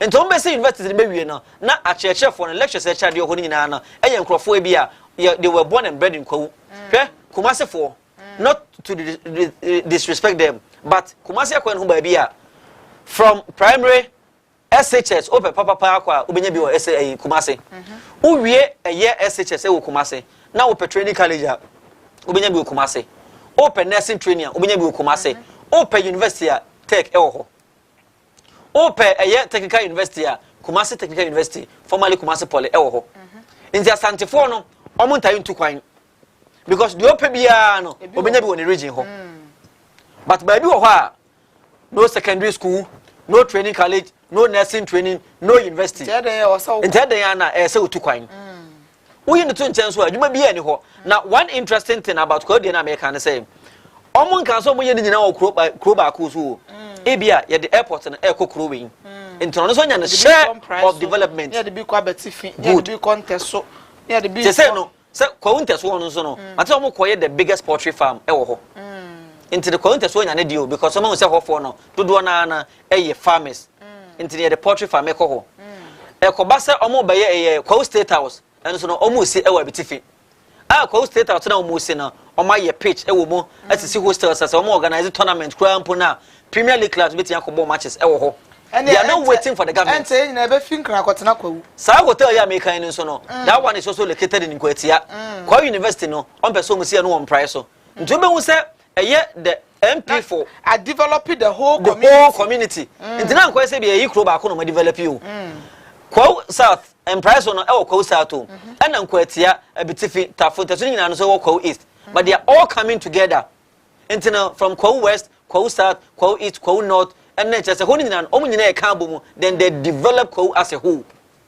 And then can be a minister for aviation, another deputy agric minister, another deputy health minister, or constituency once I'm an hour, you identify what the problem is over there. Then you try to solve the problem. Nana, where the Cape Coast North, or the one year aviation, or the minister for works and housing. Me assure say Cape Coast no for so call her enuma e dan sisi ani ade dan ne efiefie wo ho honorable Barbara Asha Ayisi ono so ye hwan na se akunya works and housing ayasem but unim say funny enough omututia Barbara but they voted for Nana for the presidential, they voted for the president. But parliamentary, they voted against her. So personally, enya say bia NPP as a partner and a hofo no problem name no the person and no problem in the constituency bia na obehu ni say NPP lose you ho but president na every new ho no you should know that there's a problem with the person standing to be voted for because fancy kwatia dey ya NPP lose seat in 20 na kwatia I'm pretty sure say NPP ebe win presidential no but parliamentary I say enrana me can say anya na enko say result nyina beba no I know of 2 constituencies that we ten na vote ni be more than MP no benya more than the president and ampa by na you are vindicated if true achim dane abetifi ansana asenso boache bantama nso de bae na fi je say gab kura mpa asenso boache de twen na mu kura mpo no enye gab ketwa na one ministry asisia no yekopie mu wo hwa yenye obi a wo ministry ni mu aya ministry of fisheries and aquaculture yekopie yekoche say yenkonye obi a wo ministry ni because minister for fisheries and aquaculture Elizabeth Afole kwe no wo krowo ono alusini de ne deputy enso Francis Kingsley Kujo ekumfi ono so alusini seat position bo ha ho no we you demand the wrong people. I don't know, see, I say yes, satisfy will be an say promise a dear moment ye disona. Anka, her position be her fisheries one. Mindim a year Elizabeth Queen, Afule Queen, minim the background when it comes to fishing. But in Kepe, Ubia, if your MPP party no more, Fancy Alutiji Corps, and this in the educated fisherman. Educated fisherman. Intino, Ubi or it could happen, say, Sanya Diana Aquayeno. Yanhwe obi a owo party no mo owo background owo knowledge when it comes to fishing or take a year fisherman no ote omase omo ha omo famu enema e betimi ama the fishing industry betimi ida ko nene mo o de Elizabeth Afole Koyi e ba ho nsa no mo na if you are telling me say she's in charge of fisheries on edman saying what fisherman no ote omase does she know what they go through say on say oyen crying. Being a gap person doesn't mean say no. I'm building a point. Oyen crying in Krahanso Epuaha. And it is probably no Ebiana ne papa na ne wofabia na say we be enso yen crying anamboa. Ne deputy nso no ono so kopiema ekumfi. Eho no so no bemboa no. Ne wofabia na nabusu na bi yen crying. Ebia oya fisherman. Say we hu post a couple because Jamestown we mo couple. But no only Jamestown there but I dey on cranny. Okay. Nti yemfa ne say na wo hu say alternative so e kasa. Nti ne say abase okay fine position bi aba. I wo say de ma obi a ye pe communication the fact say ne maame e kasa wo TV does it mean so no so betia adwuma ne say na. You can't tell me say party mu no omunya obi a owo when it comes to fishing no company kadwuma bi wo ha e wo say ka de ma be ma. Not say I'm speaking against a man who Dabi. And think young Shane crying for Nibino. Nina, yes, young come to say, your cat fisheries are papa. And your mama couple and comprise it before the fish until the fish gets to the final consumer. No, they are your mama Juma. Say, how it will be preserved. Say, young rare fishes nibby. Say, young smoky, young preserving of fresh, and I young chick, young say until say final consumer. You do a drink besu and Nimna Nam Dasono. Fishes Ministry or my Juman sign. Fancy me who Nanya me madam, no watching be president. Now was so okay, and I send a minute be my position. Now, mamma, that position, when him says you are minty because naturally, I'm Catano Crampono. Me who to say, be a not me who I may start. So I said, it's maybe Sano. Now, what do you call to sa position one Salmon? We are sure, say, meet me, a course, Amponano, meet me no more communicate, and who know how. A boy, Abram, what do you course Amponanoa, but be me number one now. So, like you need to understand them. Yeah, now I don't penny say they want you to see them as part, like we are part of them. Into no your obu position no odu krom ho na the V8 na tinted na wotimo. Pass we be see for mo o nsida. Me the minister bi Ghana Hansen na mo a ono nya do the constituency a ono hu anya na abechia no. Nzika bu ha minister ba na bodyguards police for edin na nemo no onye saa. Ono hu krampon mo be di ka achia wo onam ho ono obia wo nsa rapport no enti no o feel proud oh ona bomba so benya wo number o de be ma wo sa wo friend no nya busy nko ade a obefa but minister bi wo ha usuro kura mpo se wo ben no usuro se wo ben no body gas e twa no ho ahia no o jump on who say ntade nipa hyem na e ka yesi weni ne ji ne yenum no because e kono say ono na skin na say awiahye no ade e ma John Dumelo otimi nya asa vote no aya waso no oban hofo ni nyina na e feel say oh he is part of them because even before say coming into politics you know he is someone people, a lot of people admire him. Area holding or more different are there for you. A lot of people admire him. Even to get chance, share. I told the binase, uko share ubia, he's into acting or a footballer crampona. And the judges when you crampona. No traffic. I want to find the traffic picture crampona. And sure, I feel money in Anna, and I'd be your WhatsApp DP and our status for people to know. Say, oh, no, so many pass. And politicians, that is one thing a year now. Or preposition dia ene ese wo fie na wo kurase de kurampo beba ho oba ban championship na de ono be dibi onyanya position ni wi a oni sabe sai wo duan na wudi no V8 na de launch bebre no nana V8 V8 black ene de launch bebre no tinted into be say minister ana say parliamentarian tama na ye nto aba ma wo no na okọ aka no obenya aka asam me pa na wo ka kire wo ka se Eastern regional minister okọ primaries no Olusi nti wanko the deputy they were in Lucy primaries no obo modern call primaries me to man e mo san kogina so enso ne manfo se somugye Joseph Tete manya apa manya krobo na boss kura ya tu no na wa kai enti se so okọ ministries ni bo abekọ na hu obi a o this is Eastern region ya pa Eastern region fo nyina okọ fisheries a o mi edu nyina nso no ye yi o mafiri ho obekọ nko tu obi a deputy minister for transport Titus Glover ono nso no ya bo modern ehwane to akonwa but o say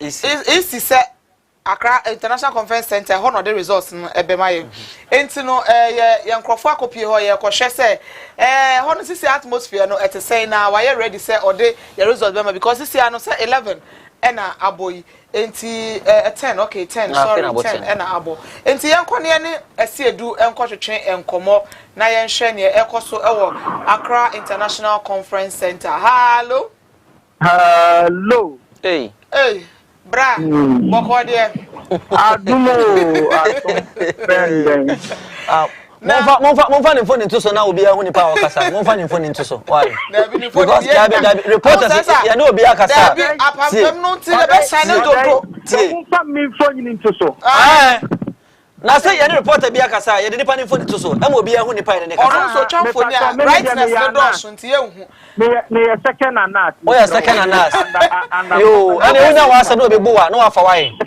agwasi ukopie mu conference center and then ekoso mame obedu ha ahade eye boko ededi security na hu se omu around kakra na ye nuanom semchofo no UTV so na mahu se omu abaha sei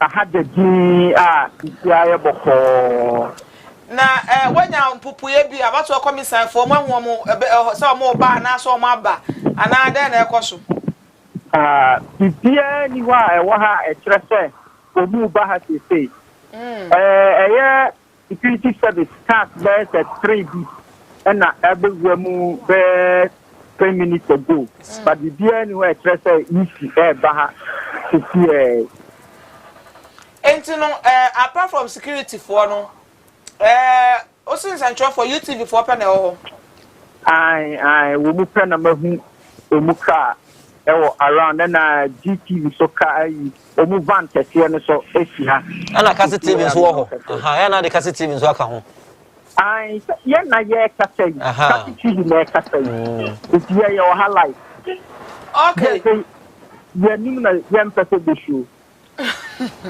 nim na kasa na okay ene ya do be see ha ma wani ni actually because na GTV abedu the GTV they say a station of the nation abedu na UTV abede bia na Mami Jane o peka ba bia fra o peka ba ni slit bia hye de ntoma aguso aboduku no aba no de nsema ba betu dwanti no de Wani ni achiri na ne ode bebe bia na onso ama ya so ate. Martin ye bo anaya sa ko NTP so head quarter so na yakwohwe de e ho so airport. Now, but very quick one before I say the corner. Apart from UTV, GTV, who individuals be oh? Oh, I am Mako, and enam aha. Nipa Mako, and enam ha. And yadia, nipa doso ewaha. Now, Mako na hono. What me be some of the more pale and now the idea my be ho. Yen you some shop for you. Na and enam ha na ye no so. So that means that more honey nane and send shop for one oh. Sana mihuno. Okay. Aha. Sana mihuno ha. Yo akwasi. Mami. Yeah, that's it. Into there. Now, me pacho, only one call eh. Hey, me name Miss Cathy TV, me pacho. Okay. Now, you bet me no so akasa. Aye. Okay.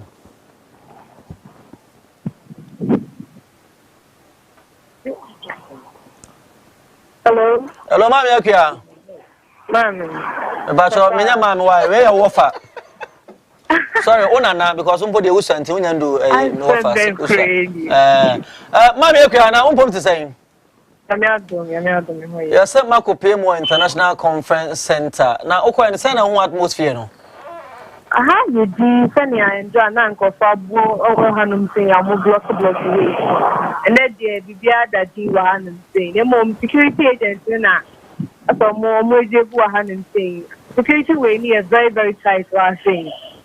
We share a yen chance, you're more security for bear for finding the Hanum saying. It's road now normal blocking. Is this here? Oma release it. Oma open. Oh, my dear Nina, you see a road near. There is no blockage. We are that one in here. They said, you can tell for even a call inside. So, yeah. Oh, okay, okay. Then from Sunday I'm watching there because and Ranado. Now, free a year or so, call conference center, Edward Nature Parliament House one now. Traffic light now. A walk. Oh, okay, okay. I'm saying, you lose your more home so. Then I can tell you, say, Saturday, no. And yet possible say if it's at him to 12 o'clock results number because ebeba start time yanka security even enra kra no mo kan 5 no say say e security we no eba ho no nti me sure say sabe mo nyina security for no dodo na e wo abato commissary for aso ye ho no mo nti no ye twen but enya ne say ne de na yenya ye hu ni po be e de say isi aje kra me ya mo so isi anya me ya mo because answer enra no time na me call NPP headquarters one if you call NDC sign corner na do fear one unya du osu stadium traffic light that's one soldiers ankasa any go any ya blocking nti car efi osu ankasa eba no untimi entwamu e wa transport stadium na Nkofa conference center ho na car so ofi ho eba no untimi metwamu wo ho nti na amadodo na enya gidie bi say ne jumadi betimi abaso but after some hours na I am surprised. What information Bena ministry friend is saying electoral commission went to me and the security agencies no only see didn't she tell them say omuntu me be release the results no at that time and on babe blocking road no that time no say one thing they say say ekwan na so no and say call electoral commission office as electoral commission office they obetra at least rage runabout obetra rage runabout asa na wako after you can say rich hospital na eno so no akọ so wofin so circle body ya right before it no enka efi ha ekodu rage runabout ndi enka ehun hia say be block if nothing is happening here in as much as aha no parliament so esan ewo ho ansa na conference the parliamentarians will be aso ayehye omo di nkunim omo ayeguso ayebobo mudi ministers a omo ayira tete ahwe omo so omo de ewo ho obi ani parliament house surprisingly aden enrade na incentral for Kaman to Ghana for 3 mu a Asad be say 7:38 p.m. na wo hu makra ukrum se on se Ghana for ye nye rowdy sao eya most of Nkrofo no pese ye nya information no first hand first the kra na kan se ye to abawi na beka Nkrofo ba koguo bebre but anokra bi asema ye beka kra no onte obefiri wo se yakan awie no ye nya asen wo se amante but onim se alternative ho first na mfa se GTV no money ade nkwa na e wo ho enti na nya obi asa na bia no wo TV wo ni fie but ene no almost every house you enter no TV wo ho there are a lot of options to choose from and people will prefer to sit by the TV where they will hear the information at first hand than say because here kwe ya de camera akọ enti nipa na o kan na camera da no so e na ye twa no enti wo ti feel but wo bibia fili dito so people prefer that to say ombekwa akọ so mo ukọ akodila akodie ho ma no so no ahwe ya obi yes wo twi ni mu se no ma na so bo na so trial and wo wanim simple cry and easy sa anya ma ni nyina nipa o de meye yi endra no so nse na meka say ukopiem e wo NPP head office one star no say na ni genete no me say bia say technicians na dade jo cash wo be check o machine so senka sa video no eye available nanke o se nya a feel say na honest ntini so mutimi kodu o head office na asiri ni sality mi kodu na ya hwe say ene no saa na etia because eno anadwe no momode na momomi pa na mo hwe ho ntini jo cash say say video no wo be hwe o machine so hwe o device so ntini say eye ready a so ma ahwefo hwe say na etia nya say bia ye na etia na ye boy tremu because eno na ye kopie mu ho no na enye ize na ye ni je shonko pa na ekoso ho ntini ye ensema ye guso a ye keka ho asemu ya unsana titles global ho asem na me ba be kan tema east deputy minister for transport ono so no ya twene to ekonwa tema de sanka ajanko oben kan enti no ya ibati ya twene to ekonwa na deputy attorney general ono so no Joseph Diok Edinu Penka campaign ho na no wo ono so ya twene to akonwa deputy attorney general ono so yehunu ewo ehobio I don't go frank for saying but I dey no say mo ho kra wo titles ni kwata global ono dey no say mo kakra mo titles dey but say dey titles na ka we say he was all over the place that's a way now I think we should look at it from this angle say what do the constituents want that they are not getting from their members of parliament titles dey no hunu before election I think it's about say 2-3 years ago na minya kwanya ne obi edi nkomo wo sa constituency ho na de kwaya ne certain say o start face problem because na party executives ni bi no chairman secretary ni microphone bi ne feel say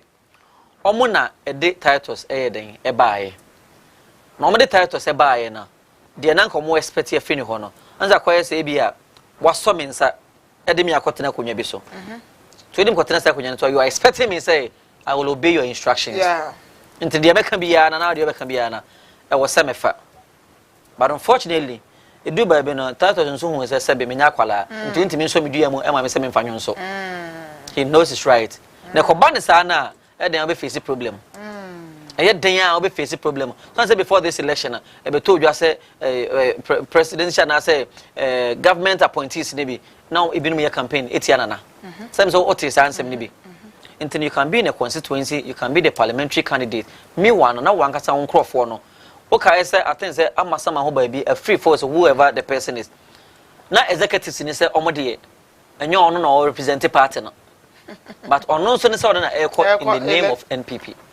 Then it looks like say a man for na wo no the party supporters and the people of Amasaman they needed that man but executives no see here. Nti ko ban sa na for them to put in resources on my time on attention nyina na ma wono e ka se yemfi na upper east regional minister ono so no elusi ni seat na deputy minister for roads Anthony Abayefe Kabo ono so ni de ko Kabo tama no mama ye deputy minister no Kabo was working for NPP was working massively no bono more than say we no nyina no mo ma betutu nkrofo ni nyina no party bia na say e obe wi ni bia no wo benya ye ministerial appointment na fa she otirem say here 4 years o chances na about 30% so be retain your seat because what share obia na no ye hard work na obono more than bia no ati say maako anse maako no krampo no bisa ho say da ban na parliament o meti anya full house entayin si o ye obi no wo ha wo ye ne den da o mo ko GS graduate ko fu ha obo ha wo ye ne den on ko parliament wo obekọ ni kuro mo obekọ ni constituency ho obi wo ha ebedu weekend eye bia so obekọ because onim say eno na me fa so amode ye den to maame nti me mpese bekọ ye se mo to maame wie ye ne de matwa mo abo nti no nya benya sa ministry appointment na no attention concentration nyina na course eko appointments ne so mo de a eden ya na because me mo bia no kita ministry appointment but every weekend so called constituency na make wu nipa no se na obetumi aye o time parliament they don't sit every day. And if they sit every day, they don't sit for the whole day, unless, of course, that there is something. Was some deliberate or maybe parliament or so if you start time now, MP no. So we a civil servant, you no more work in that department. So you are a full-time member of parliament. It is a ministry, so now then it becomes your full-time job. Yes. So you have to know how to demarcate your time and demarcate your things. Once an American said. Obi te say kwajo opon kroma covid ibaye Tuesday bia oye press briefing Thursday obeye enti no Tuesdays and Thursdays you don't expect say obeko ofuase eyire but yemfa ne say Thursday why your press briefing ewie press briefing na oye no health for and e compile omo de omo wey aba covid-19 committee for no so de omo de ebeba enti in a way no what you are going to brief the press on you are not the one preparing it. So on Thursday, when you are done with the press briefing, no, they are bro, so they acha 12 o'clock. It doesn't even go beyond that. To say after press briefing, it be about 1 or 2 things at the office. Okay. Say 2 o'clock. Say 2 o'clock or crampona. Na say also fin cry here. Call Francia. Ubetumi akọ. Ubeko. If you are there, you can be there. Saturday, say you may be na wasa oye oha. Ubetumi aye. Sunday, you come back to Accra. Na ye beto aba in campaign ye hono. Ni pass ma say ejina hansen ma ade be we dey o dey say ade be tin and apa who so ojina ha kasa in the next few hours no ojina be fufuro obi ebi man fa be say 3 days and tour the whole Accra eno na ye ana ema constituents na eyo omo ya say when you need vote ni dia na you will get the time edu time now we a minister we a deputy we a incumbent we a hwan you get the time to go to your constituency and talk to them to vote for you. But in your voting, we press that time in Anaira. That time in Anaira. Because when you say, oh, Anya, Ghana for more short memory. My minion, I come 3 months to a year. Now you sign Ako, Emmanuel Maka or Kasakasa. That is not how you do it. But I never for any say, the baby, you know, or yeah, appointment in a ministers.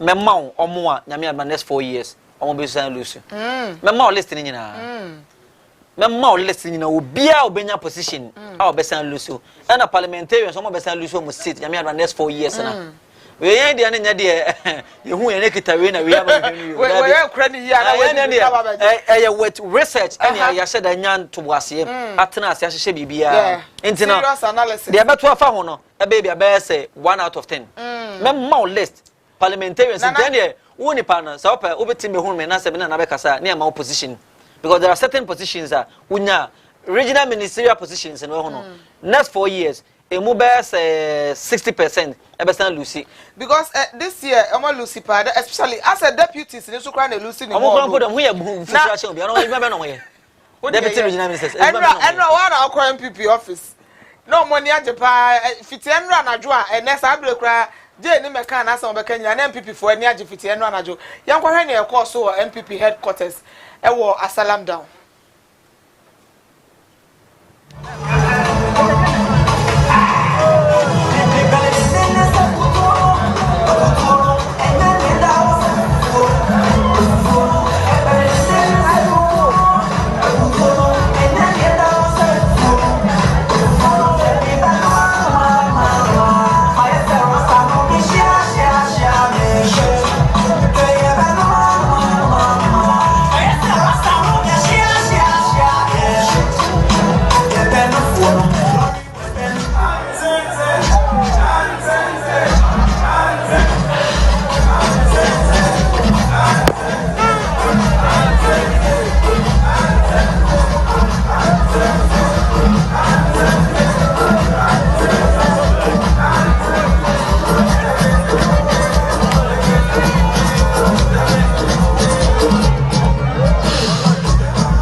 the results in Baba, but they were so sure of themselves to say abandon the former sorry.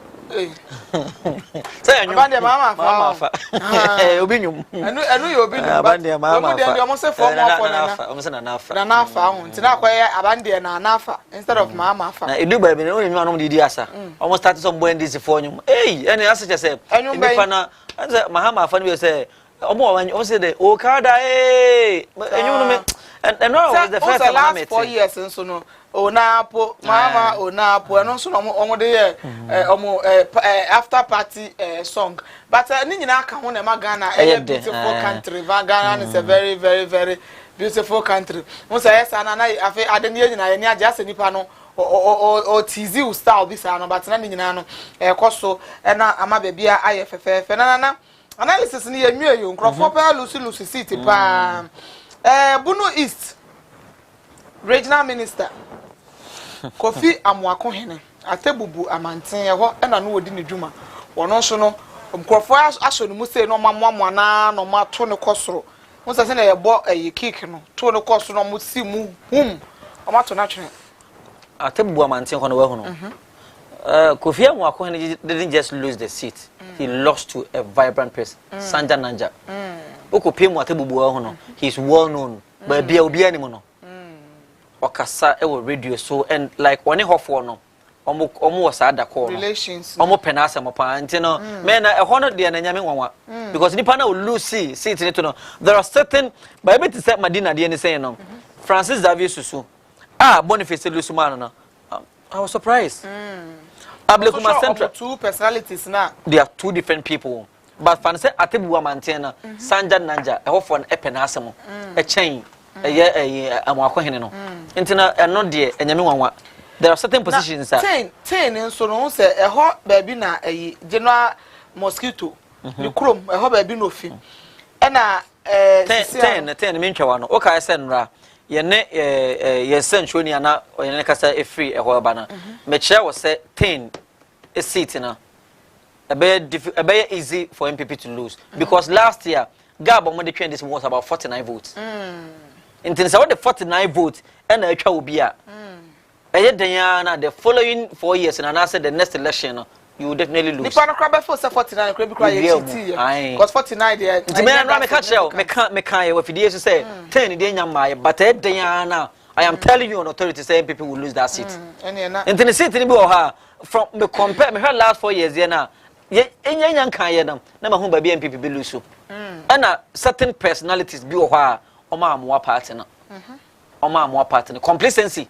Eba mu they felt say yes yen de akura mpo na o mo beto amayen until like sa ne mani be de ka ho be and ma fa ne say hohoi for the first time in this year loses seat to and then there are certain positions who once more if you take the people for granted now be a complacency oh had the and I said done deal 2016 my member wa dey ba kwa NDC e lose poto e Washanti region Joseph Yamin this year what anyka good he has been silent Joseph Yamin no mo ba Accra no mo ba oh yeah abane dey we win 50-50 50-50 ntene no omutimi ko penkrofo campaign ntene mani bi wo ha nipa ni bi di endimu no party nanimu no ne ma ho ye bufu nana me pese ye ko ahafo na yen ko twetwe enkomo e wo ho na yen hwe how the atmosphere is after say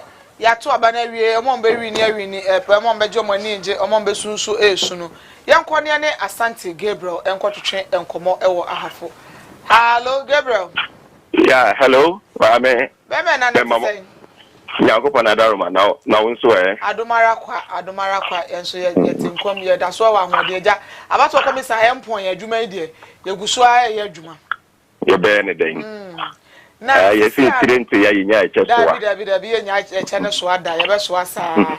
Na abey ahafo hono mo de me fan say members of parliament no be ahu ne smoothness level omo wi ni omo malusu ya presidency ni de ye twen no be anso that will just be the icing on the cake for omo wi ni no atmosphere I wo ba bia wo sisi an etesen atmosphere wa ha ne de ene matwam wo goals wo twam wo mem atwam wo Gambia na sere ha sisi ne de ahada din ase obiye hu se de esikro especially parliamentary results no amo mata din because the yankofo odwene ho ne say hey if Mahama na ewe ne a na say MPP nya majority in parliament ade ne bisi if Akufo-Addo na ewe ne a na NDC nya majority in parliament ade ne bisi enti ama ebinom gen say oh say Akufo-Addo we ne na so nya minority in parliament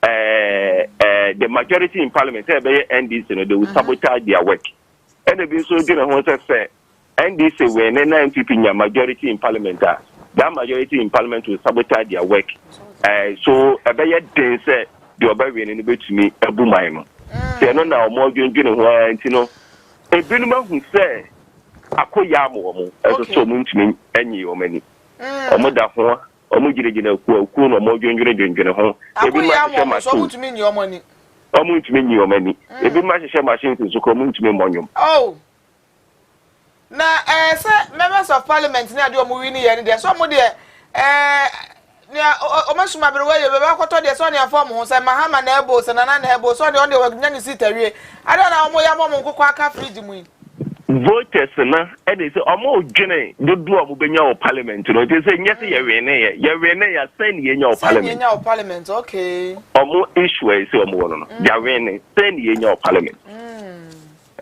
this ye konya minority in parliament me ya wene election as majority they think that it's not going to help the cause of government yes it's not going to help the cause of government so no dey so omo dwendwene ho enti wo ma ne bia ba oh ye nya 140 na se ne bia ba kakra wo ma na ba oh e bi say 137 e bi say independent no na wo be decide enti bebere chama aya adwendwene enti kopem say official results and be for the parliamentary ne dey and also be to declare those seats na I learned about 4 seats both MPP and NDC contest ne dey yam to see declare 4 seats no ma obi ehun ni smoothness level e be ye dey so bi be ginani I say na nam ho na ama nkrofo abotoboto me pa chon ane Even if and so she is not to declare the parliamentary results. She is to declare only the presidential. It even say Jemensa Bassi say be declare presidential no kana. Say any GN bebe wofo. Na parliamentary no say parliamentary they usually constituencies no and I declare wo. Yes. Na you declare wo constituency area. This are no even though omo microphone marine but this are no majority they omo issues see in parliament. That's it. Yes, say they are now looking at the national picture. Okay. And yet the regional 10 or the constituency level. They say I have on the done deal. MPP nya 4, NDC nya 2. Or more, they are okay with this. But they are not looking at half. They are looking beyond half. They are looking at the whole country. That's it. Bema Sante, that's it. Entino, yeah, train, yes, yeah, Gusua air train, Mammy Jane, Eja, or say, on fire, Jumem, so what can I say, Jumem? Gusua air train, say, ordinance and Babba to Janet, our point, Juma. Na say ordinance and Betu Jerry, and I ya share, ya best about Chenya Beshe, say, I fed you and Crawford Nibedia, because once results now air no, almost release it on my website and Kakran. Yeah. You know, I'm sure so by the time I order presidential and the full members of parliament and so on their website. Now, for you be a smoothest level near who near own majority and in your own minority our parliament in Tebasa champion. Okay, that's a chair for us. Be a edge also. Be a edge also. Just say mixed feeling and then I'm mixed feelings. This year I don't know winning so I say acquire no style be Abena, I didn't hear anything. Are you home? Hey, are you home? Are you home by you? Are you home? What a shock be Is it parliamentary no? They met me a confirm no. Say 271. Abba out of 275. Now 271 no. 136 as against 134. But the 36 in command men can't show. And the 134 in command and independent back appeum. They say Nina acquire 200 and a 4. And then 4 no. Say one side. Say button. And then it's a 4 no. A comma the 134 na. That's Obenya 138. Obenya 138 against 136. Against 136. And they say the 136 now. Would you hear me 2 pe? I can't hear home. Now acquire 138 as against 136. Now, Abana parliamentary na make on your presidential. Parliamentary need 271 now out of 275. Now, Bako Cobra.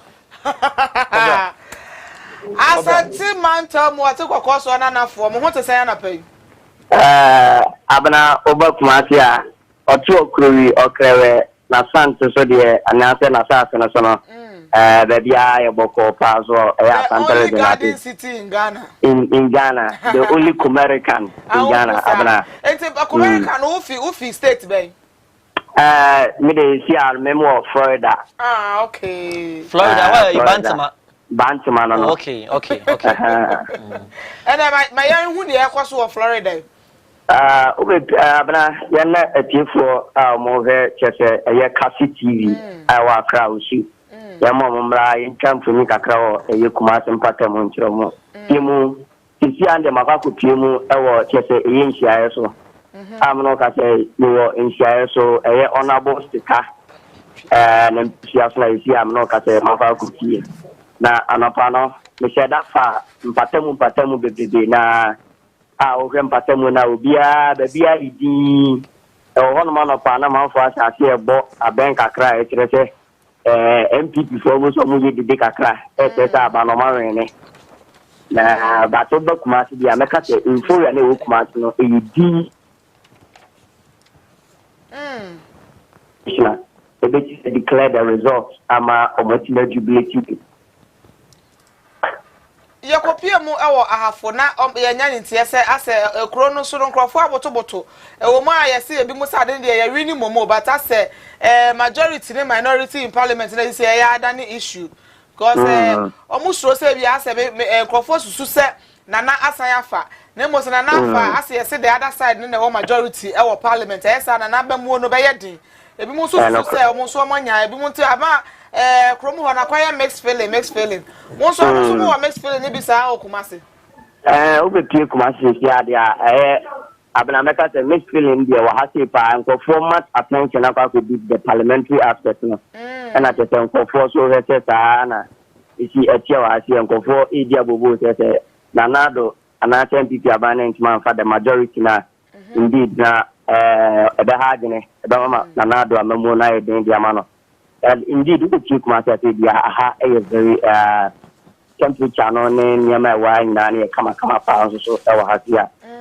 we be at the chance about 12 o'clock where the electoral commission abetila declare the results ama and we may me akoso baby for the so kwaya speakers so speaker no enyumu nim because crofo si ho sanka bia kanra na joada say abaso commission the December 2 dwa na feni ya so ne ya de agi yani enra ono so wa ma ene ade achi no ndo abo still o ma nti crofo speakers na keka ho asante ba mu so no speakers wo kroma amo so mo de aka mo bo ana crofo kokwa aka fridge mu eno na ofa no am shedan nanti eno mbeda me kwada kra na yesa abobe ye 3 o'clock na me shedan nanti nkofo asise MPP atale na ti se omo twen se electoral commission abetime declare results no na o ke bantima na ma no se na you declare na do sebi ida tie for mu tie kasi TV tawo enkai we shimpata mu omo fanche me kakra na nkofo ma no mo bantima ne se na na rutimi ni a omo be ma emema no ma de that the free kama dia na na do nyam ewo bantima asi ya na se uti se ubi twen se the results bit ma babo ntene but abna me wo penny ba ko asi am bezenka ni din ko makakra na mbita ne how the chance is any nyama is etie kakra enso on ba me ni ni ko okay ba jana ba se fro say ye femi shama na shama over election na sisi sena usi fili na ye na we se bit me abaso from Jamaica election there ye Kumasi for the TV net results na in MPP or comfortably she said the HFP used to answer why we declare MPP win na your party na atwaso party ni there ya bia ya atwaso MPP for ne ka se chama untumi anya aduma wa santere gina se NDC tumanya 40 wa santere gina MPP for na party bo chama untumi etiri so in just so when NDC for win majority a the mama mo na e ama chepe MPP abana na do tena no so no efa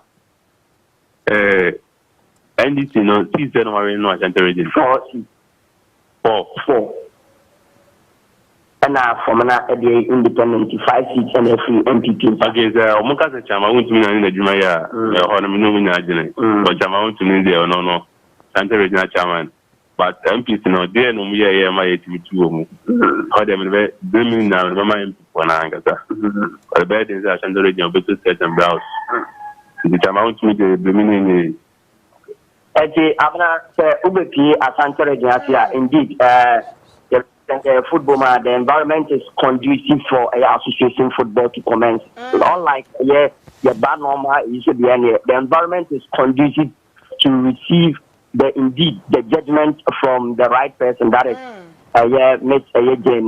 Mensa, the electoral commissioner. That's na Papa na me person ka business am say aba no hwa am comfortable lead. Na me business comfortable lead no presidential and parliamentary na o hwa MPP for no e wo comfortable lead a o twa say Mama Jane e ba be afemi ono ni claims no. Okay, me change but you business say under comfortable lead. Is it the parliamentary and I say a presidential now? You say a comfortable lead. The presidential assembly in the area. Presidential parliamentary they been saying yes, although parliamentary no. The majority in the MPP better not change this our parliamentary. Okay, and see abna na say anona Papa so on the presidential and the parliament. Okay.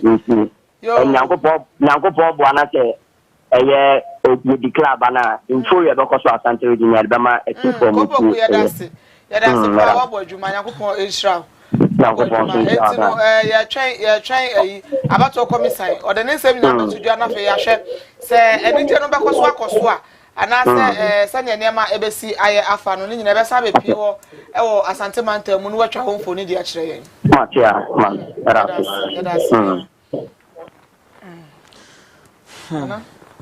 What are they asante for ma so mo ye na te se enra abana ya mo bo na enra na dwene kura na eye because awie dia wo bo na awie ya awie yo muntumi nye sa ne ma ne bedu na dwene na vim na so aba fom ho no wo bi ne abere so obedi bone oh there be but unse hwe akwate se oba ya ade na pese obo no atabe moment na pese obo no na se wunya aba ubenya vim bi di abo no basata we hwa ba no wa hu a na afokochi abe hu aba na fe vim na so ateko aha ntino se sisi ai se yemfa nse sa abere nya ne se be du mienu donko don no mienu na sabato komisa ba bonten na obeka asema ye peti obeka kire ya sata be wi abo idie omuntumi nya ne ompese omo ye na nya ne sa de be sana vim na ateko na ebimu ayi kura atetete kwa ene sabata in fact some party win ya eno ne ye de hye nipa na nyonyam asem bi so abena sana na win wakoto aba ma o party na o party ya win no ayeyeyem bia ne obetumi aye de hye party na nyonyam nie nana yes What do you make to us? I've been to us, and I'm in exercise. Be 1 minute. May to us so make up you ewo Laura. Okay, Anthony Cabo and honey di area. Now go piemu or Cratchy Easter. Michael Jato, Deputy Minister for Water Resources and Sanitation. Deputy Minister for Water Resources and Sanitation Michael Jato ono so no ye hwan na se akunya. Nana ya we champon aba homa no so ma mene no emo nkombo na ye nhwe ba bi ogina ne ye koso e wo ho be me na Papa Martin morning Kenya na to say nana do ma ibi aye boko ba tension kaka na ase wo kru bi sa be if say fa na nenam so we run from Adenta Medina Residence okay heading towards to Raiko okay 10 city tree house baby sir okay but yeah now me fakuma she how the ekrom na ye o sha you mun sha da yes I say after emu yin kakra na so adu udu be bi won se lipa be ni no na me se no mu ja na ja nkomo ya ekofi ya ye nyina ye ni eno an obi bon nkomo afa ho but there any you me say most of the people are saying say you see no bad in tempo na you hu be to man boka kotwe I did cha na because say na say NDC for to me win NDC for to me win if you know no ya rasuri no ono kan hwe ni say no figure say fa no bi ade de fiba nwanwa na say bia Ghana ne o Ghana ne mienu na ediru koto mu de o baabi ano menyo mu de ere bi to koto o baabi no mu so menyo mu de enti ana ne sama koso amanfo but me sure as a zongo junction e na woni na mu ene aye wukwa den ka ya Madina market day oh yeah no one is the market but han because minim say you hu se bia obi a twen se be bo apana kan we bia but because no mkwan so free flow pa free flow na yakopie mu wo hafo ne kuma sani ade se nkofo hyehyɛ speakers amu kanu na dwom ye so mo bagi omo nipa e na ma so komisan so MP be bia ne nam wa mu se nkofo aya hobobo bi se anije bi na nkwa bi so ba oh I had yes spinners be any kwan so but and really now you pose one na me coffee around 11 o'clock no ana e ba obo se party office na nimu na obi abon nyom okay na amanfo jubilation ho but as of this morning dear minister omambo ni ntini na ma obi afa aye kama because I know na is the obobo and NDC for say we win NDC for so we na na obi jubilation but I'm so one mo ni ntino and then so for obi no a obon ma na say o ye bisita oh okay na amanfo na yeah obi ye na duma mo obi ye na duma se utumi ekopinche baabi a ebia yebehu nya NDC fo bi ne MPP fo bi anke ne omo bonkomo efri se sisi ano ase tension e wo krom ne ne nkrofo keka ka ne se omo hwo a aka me akoye te se party mienu no ba ko wi ni presidential na ba ko wi ni parliament na ka ya bonkomo ne ahwe ha omo so no omo hu ne sifa ne se ne omo so no omo adwe ekire e wo ho. Unfortunately, I am not a young from person because I don't know what to go to who media for. They don't want to talk. And also because for so we are not saying Minkasa, Sabika for don't mean to say. But you can go from the Nubia, not the person more Munkasa. Yeah, what can I say? Oh, Munkasa, but imagine Tremor. The NDC himself will lose presidential. He should just raise his hand.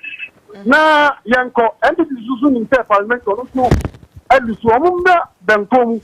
Na obianji tu na yanko fa na omo so omo kasa ka ha omo because the see no mu nim say anase ye bi ha nta mo mu na no omo ka na ti ma no fona ya to abana ka ye say e wo retin omo ya page mo mo ji na asam keto o ha nti I think me say it to be in 90 but me dey mean say if you know sabi na no de koyi nika ye papa afreja wo hoyi min kaida o ka say obedi declare about 24 hours onu atwa every tilapia ko hwe the cattle bibia to de yema yes no abebo but yama thank na ba ni isi na no na ko yinika o ka 24 hours and only to say so the fact ye bi ntidie ani ni pan na yezuma ani mre na yezuma e bia ni say say kumaso baby aka 1 hour ama yaba ko su iso demu so na so so for 1.5 hours in 1 hour you know a family obama de but e ko e so no yinika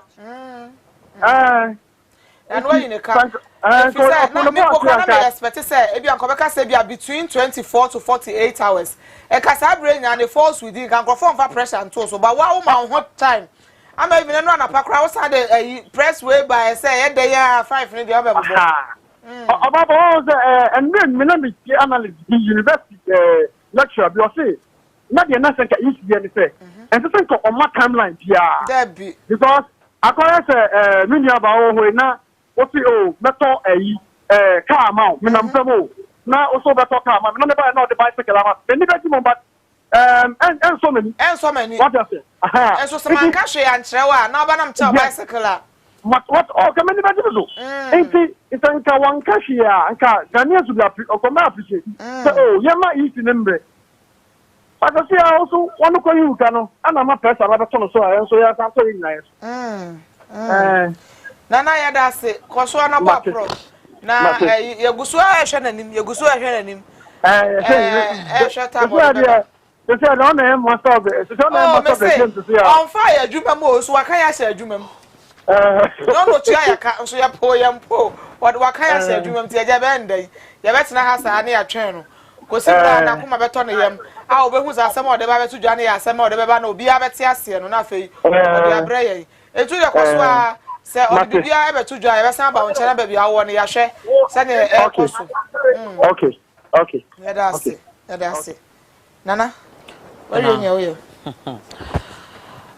we dey my wie na make a Karachi East Deputy Minister for Water Resource and Sanitation ono so ne de afri ninsa na akopia mu e wo Jomora Collation Deputy Minister for Chieftaincy na initially na wo kasa bi wo ho a omo ne ahemfo ne ade e wo constituency won kita ahudie but we Deputy Minister for Chieftaincy anka so ono hwa ahemfo na anka so when to me no man kita ho a wo so ne omudi adebo ha ye den bebu atia wo ye den na obewia abena ansa na besa to analysis ne so no ade na ne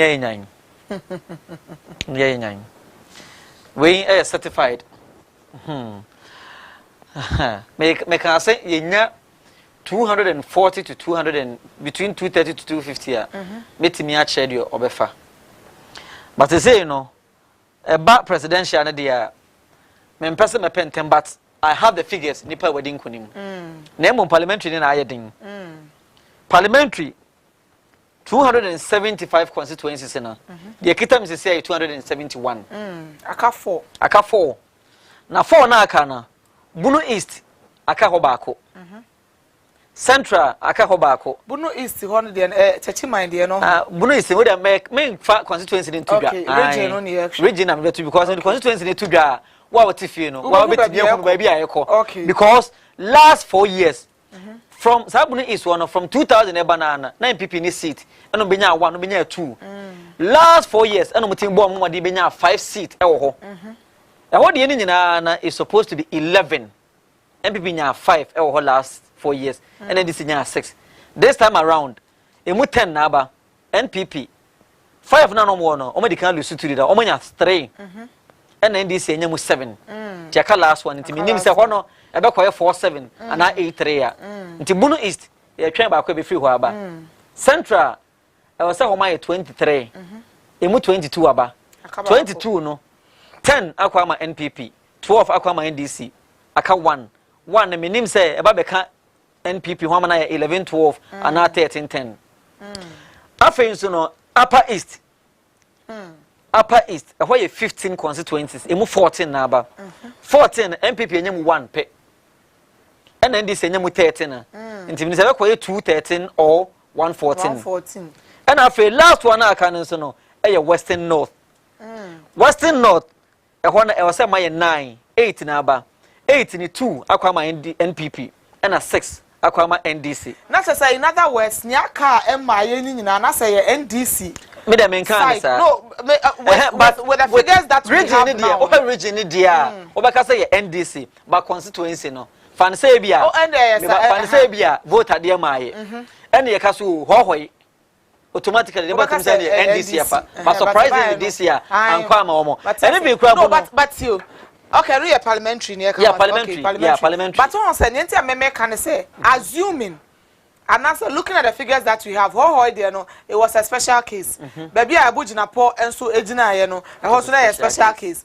enti no say special cases bia mem and as say normal cases Bunu East one say na make say last 4 years na NPP kita 5 say na 10 na aba no omo kita 3 and 7 akwa ma NDC omo lose 2 enti one na aka no nobody knows but me fan to one dey me minim some me share say me share results last for me team share say bu ha MPP be lose the obe lose me be catch you per figures be a last 4 years and this year me exercise number one term a year before elections go on by be NPP and this will be able to be and I'll tell you but when say no the ama kroma aye hu no and no ase no I see no presidential dey any problem case presidential dey any problem presidential dey say in a way no clearly can see where presidential no 273 and aba out of 275 aka 2 pe na 2 na aka no o can vote ni nyina bomu a e about 155,000 but the only presidential na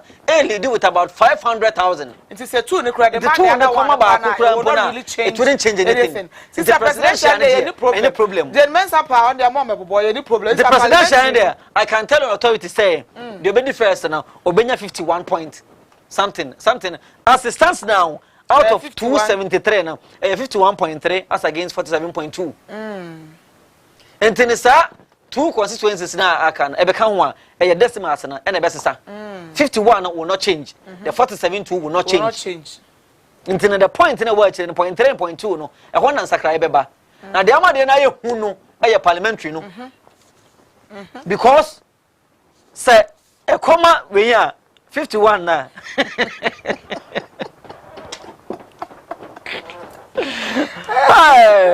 oh, I feel about one idea. Oh, Ghana is a beautiful country.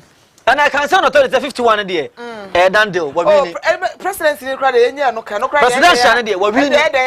51 we win. We can't sit here and declare the winner. But we win hands down. We win. Yeah, we win. Until everyone on parliamentary because for the president to work effectively, no parliament has a role to play.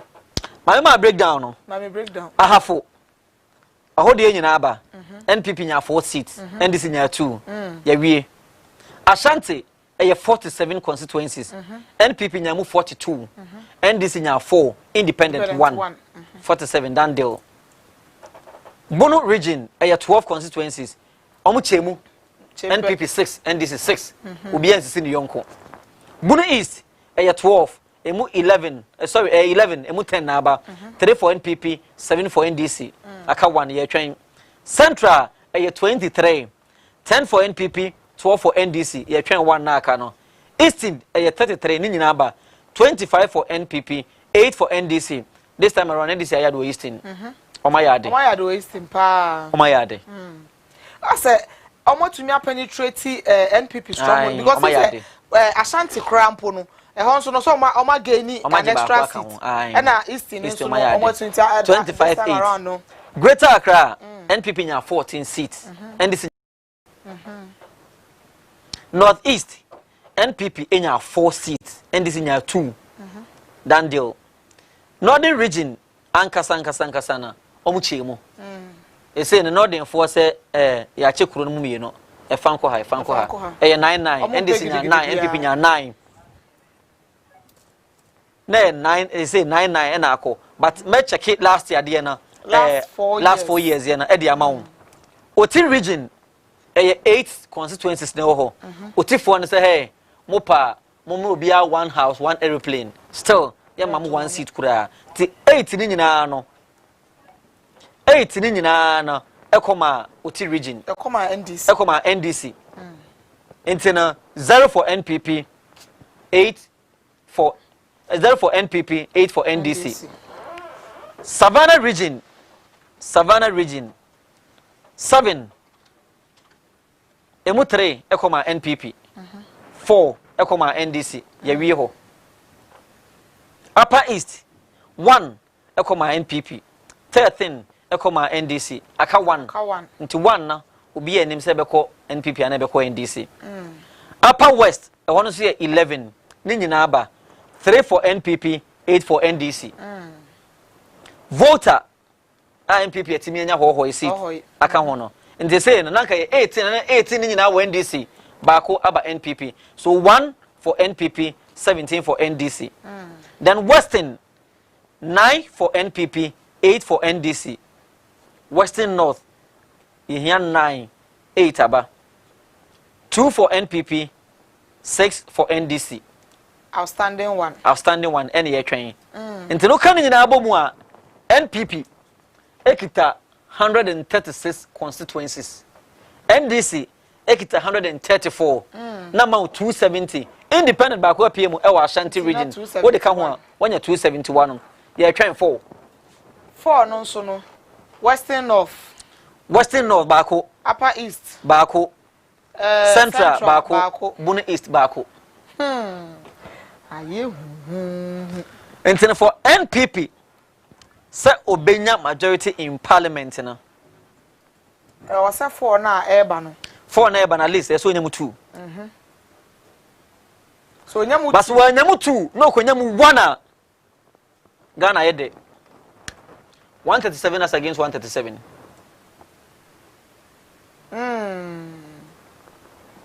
Ekwaya 137 a advantage a NPP wono and say independent candidate no ofi NPP mu and ye pamo no to anokra nya advantage o da meba ya pamo no meba etino o da meba and me say on paper no de anka NPP was advantage na ese na wo ye omo party ba and ye pamo no but ye pamo no bu ho a yi de bu ho a ye ya entina nim guasia mu de gu me na mo sign ka mo buro me abra mi so enya miana media ne dey famu ana me call independent anka wene anka me position ka bobio but me man for hu say ma ye adwuma nti mo na mo say mo mpame de ya me ko baabi foforo nti baabi foforo da me ko no me pa in politics allowed because who be brain na o ma cross carpet from NPP to NDC and they not two ways about nti ma NPP form fan show mo trem say Ashanti region for me na seat no a ko independent no oba be kan mo ho e on decision na say funny enough so decided so be join NDC so na yes fan say NDC majority or Ashanti no akosoro akoye 5 let's say no Oma Benya majority in parliament with 138 constituencies as against NPP 137 it's a very good exercise for democracy senior can a good exercise. A good exercise. Say 4 year airbe. Na 4 year airbe. Say you show no any so trad ya. E kan yebeka say Bunu East no as a majority na ekoma NDC. Central no so no ho no so no majority akwama NDC. Yekopiemu Upper East so a majority akwama NDC. Yekopiemu ewo Western North so as majority akwama NDC. Enti no say worst case scenario. Worst case scenario. All the four and NDC. Then it will be 138 against 136 with one independent. Enti no independent will not be the decider. Because say oko ahakra na still. But I was looking at saying 4 na kanin na NDC a stronghold.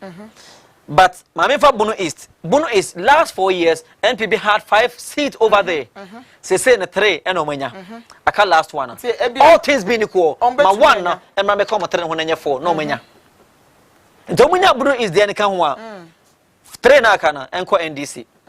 That is when the independent candidate factor will come in. Be the decider. Now independent candidates nso be decider ebe ya dem.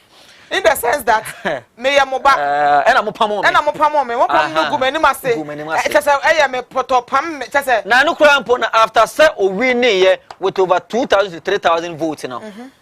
NPP supporters in Fomina were demonstrating nra omo twaja kakra bi come on easy office e wo Fomina so omo wi mama papa so omo wi so they were calling for recount calling for recounting of the election and I say of the results no intra say dia mo ye me no primary sir he felt say mo wia me and so wha me ba parliament mo sa pamo me be do na ma tro krata tintintin esan say people for mo teborofo yes borofo there on that early mo teborofo na mo A4 sheet mo pen na mo nya nto boase e tro krata tintintin e de come speaker of parliament Professor Michael Kwe I said dear speaker I am happy to write you this letter. And you can't say no. I am happy to write you this letter. And I say, Papa, no. I am doing fine. Hope you are also doing fine. Now, what do you do, dear? Oh, Paumia. Send who you send who you found. I am happy to write you this letter. We are here to inform you that Mr. Soso and So, who was representing NPP in the Fomina constituency, is no more. And I no more. No. I'm in capital letters. And I'm DP, no. And on DP no, on DP no we underline, underline. Until say Michael Kwe say oye penny kakra, into oye no pin space in bar for, and no who say no more, and on so far red pen, and no circle no more. Andrew says Siama, and it's a Siama no more. Na papa ni nim say the letter akoto papa na dware kama. Sa dey so court mo no share. Or parliament. Then your koje fans, why are you? A minimum of Sereno. Oh, yeah, no, there and this was co independent. Okodo ya one of my quiz, I didn't so. Minimum the above panimo. Or 2 and news are quite, hey, gentlemen, stop there, you know. One and who no honor. And this is Siama. I say, yes, my lord. Yes, who is your lord? You can't address me as your lord anymore. Per the letter I have over here, you have been sacked. From your party. From your party. And we know you because of the party. We don't know you. So based on that, we refuse to accept your security and the shape of panel. That's not your security, amano. You warning concern the che. Nikamo. They can ask Gracia Abonu. Abono. Nesanka. Abono. Ye jina di ya. This is Gracia. No. Also put na me come your man senka as Gracia. And I come for can say. People why you 3 months so say. But I come man because me pen na me can be man. But what they would say na say you nadi. Me na me can be man senka be ya. Omo consider. You obi adi wa adwuma mu a ye man pension pay. Ye yi wadi. E so akọ pension so say ye yi wadi. And money. But ma me so. Na MPP for him say papa ko independent a obewini a kombe pam na sa. Oh, Emra Kwanso de and the ne Kwanso no ye no. But Nanke was saying, MPP for no so no Emma like omubu mani go say yemfa ne say ye refi ya sure letter. He been sacked from parliament and they no dey Emra. But Nanke say because letter no mo twa ni mo ya. Unya letter bi kan ni mo ya o. Me dey shame yes no more no mo say deep in kese o. Omo use font size 14 but no more ni kwa no font size 18. And no dey ye. Okay, enti no na say Senior course and the Koya. Na eno ne kwakwa deciding factor. Yes, but I said it will put a stretch on our democracy yes. though, but it will also prove otherwise. Say okay, if parliament is going for this and presidential is going for this, how are we going to come in? I don't know patriotism no. The patriotic na ya kapo ma ye wo mu no, national anthem wo mu no. I want to say your parliamentarians no. Truly, for sure, they are there as patriotic citizens. They are there being citizens and not spectators. Because someone got to say, opposition and the majority are on between decide. If they are not going to be patriotic, they can decide, say, baby, because you need majority before you can take any decision. Hey, who could you learn here majority? What the policy be about here majority? Just a parliament on BB. I just say, yeah, your quaternaire say, could be a home commodity and to me, but if they are patriotic and they have the nation, the interest of the nation at heart, they will not say, the anti no the baby, but you know the baby, no, you better not say, near analyze it, near Shushima who's okay, saying that here, saying a wait here, Tiafa went to one, never went to her. Right, but you know, I feel within my spirit, say, a bit quiet. 137. Now independent, no. Obeko NPP. Yes, that is what I feel within my spirit. Ntebeko ye 138 as against 137. No. For now, dear. For now, Kano. For now, Kano. On presidential, dear. Ye we presidential. Hajia Ali Mahama. One of your hands to Kunya, no, Minister for Local Government and Rural Development. Hajia Alima Mahama, Minister for Local Government and Rural Development. One also so me one in Kunsa. No constituency being.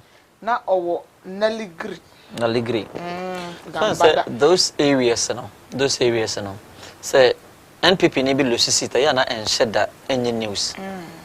The northern part, the savannah, upper east, upper west, ones and sometimes sitting be how movie near now. It was based on any panana or tison say no boha ne ho afone yen. I think say savannah that's one of the regions that NPP near seat be ohono. Ni pana onya presidential NPP lost. Omu lusu ye de. But parliamentary no they voted for the NPP parliamentary candidate because of ni pana na mo represent or more than a buy, you know. Into the boha, answer a camia, yes, say, Omunina, ya busia. Omunina, ya busia. And then say, Cobase, okay, fine, the Abena yampe, but Ninian Sonana, and a mean to Manana.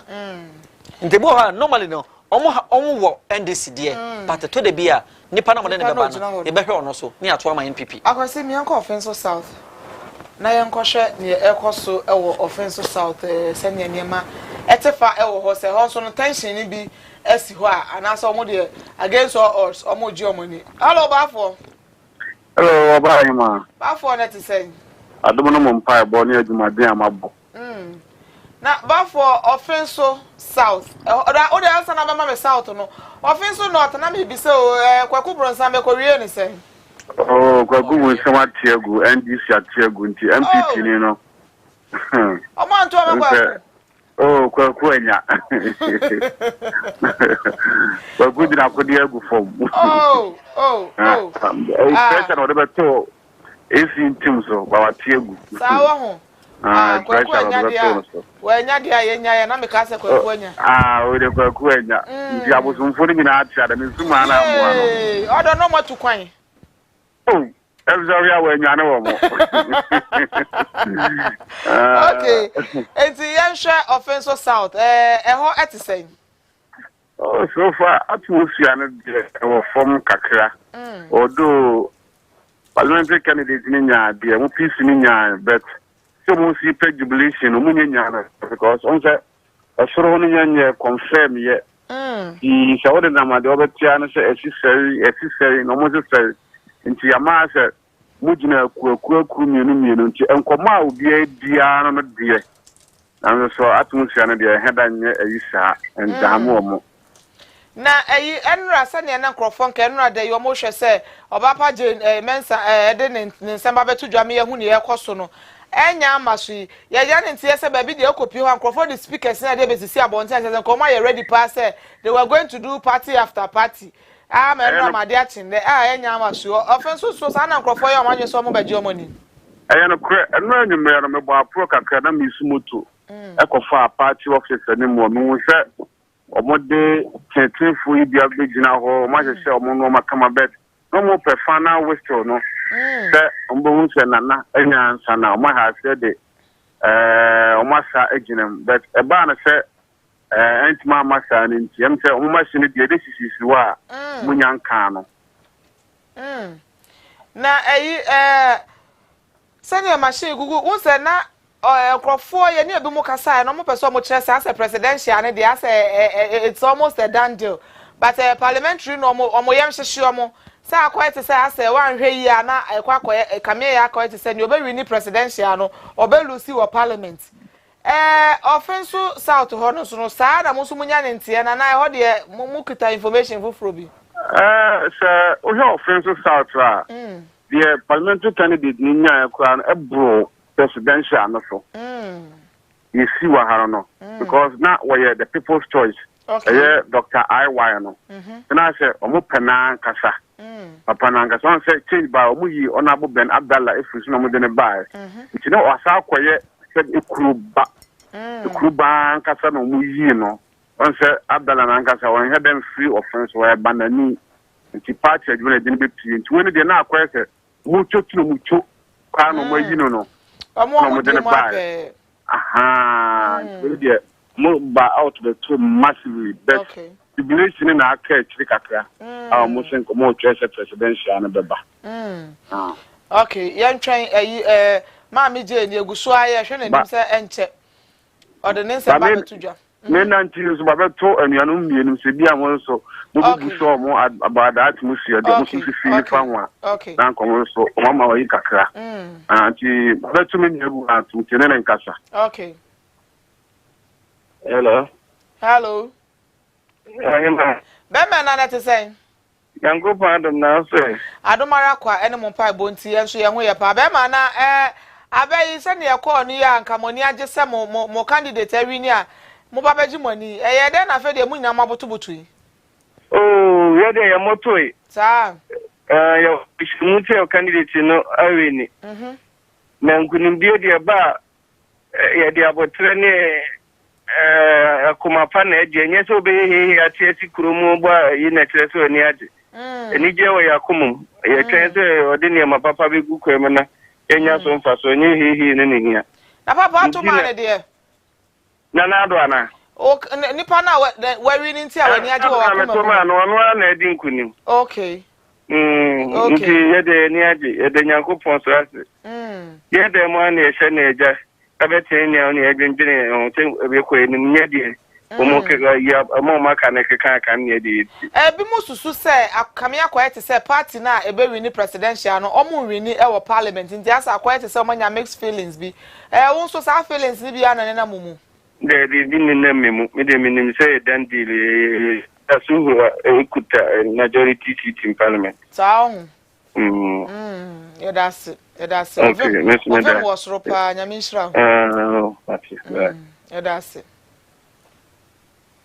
bafo hello okay bafo ahoma no adrop won say ebi mu ovimu oso ono de ni onima ne say omo da so kita majority in parliament presidential no so omo afa ntino ono na ni age wona komam but once no kan ya mani age hu ne say enya ni je ne say wonam kromu eye dede tototo nsa na che say wani age wani betumi age nso still na otefa akon na wo wakoma mu na am wani age ntino say honorable so ye de honorable Jane Mensa de nsem ebe tudwa enye se no ntini ebe hurihuru efa kroma na cars aye atwa ye ntu break ne moto ni ade no enye anu na kire se wani age betumi age wani e wo kwan ahodo bebre so ebi mu de kwan rom so beje omani de me omo nya adwen de na menim se sa abre ya wie ya asema mi bo na wie ya nto ana sa na dwo de na omo plans no emmem but aside no obetumi age wani e wo kwan bebre eso nana last one I made the amount ewa hano. Ye ko upper east region. Paulina abayange. Ah, no nye MPD but okoye senka okojina ewo na vrongo na ya to aba amano a ono so no odi intentema ewo MPP mu pa ono so no mo se da ha ehona nkasa na de me ka chere se party bi a obe like omma ayese NDC ane be kwa mawo northern part of the Ghana of the country there NDC ane be kwa mawo but abana oni bibi me pese o fa o calculator wa hono na afie no o de me bo a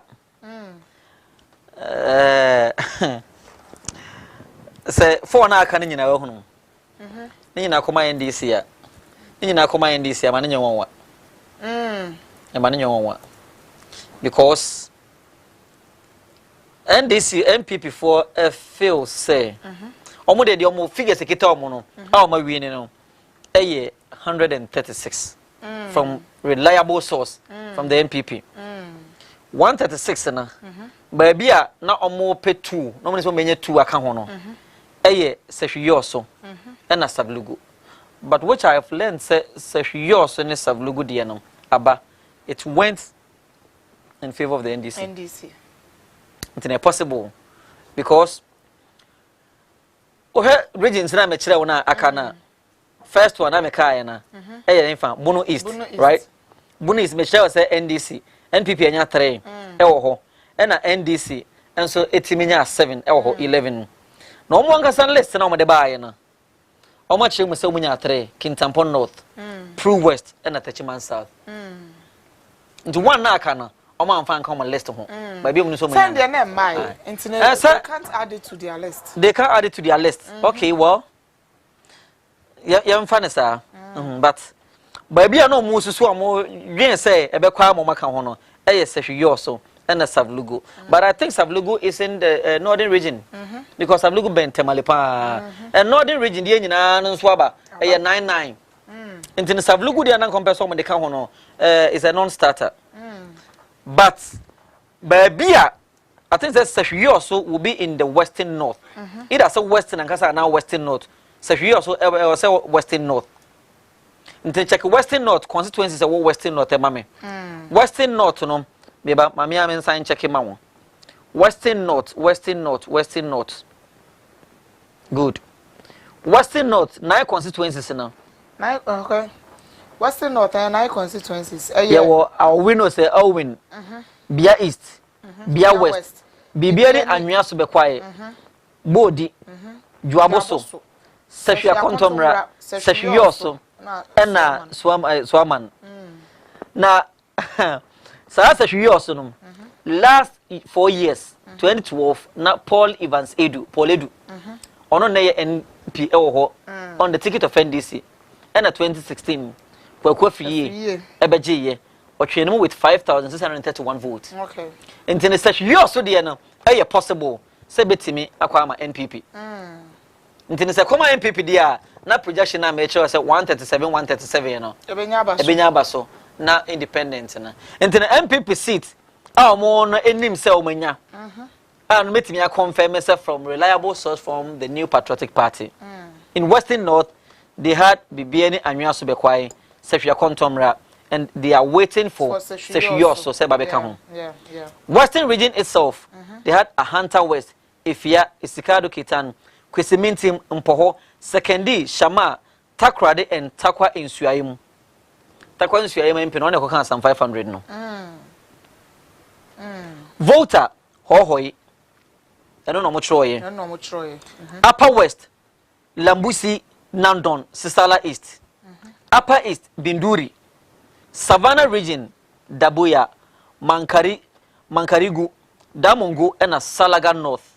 When you come to the northeast region omunya achepone Wale Yagaba Kubori Yunyo Northern region Bimbila Gushegu Karaga Mion Nanton Tatale Sanguli Tolong Yendi and Sabzugu in Greater Accra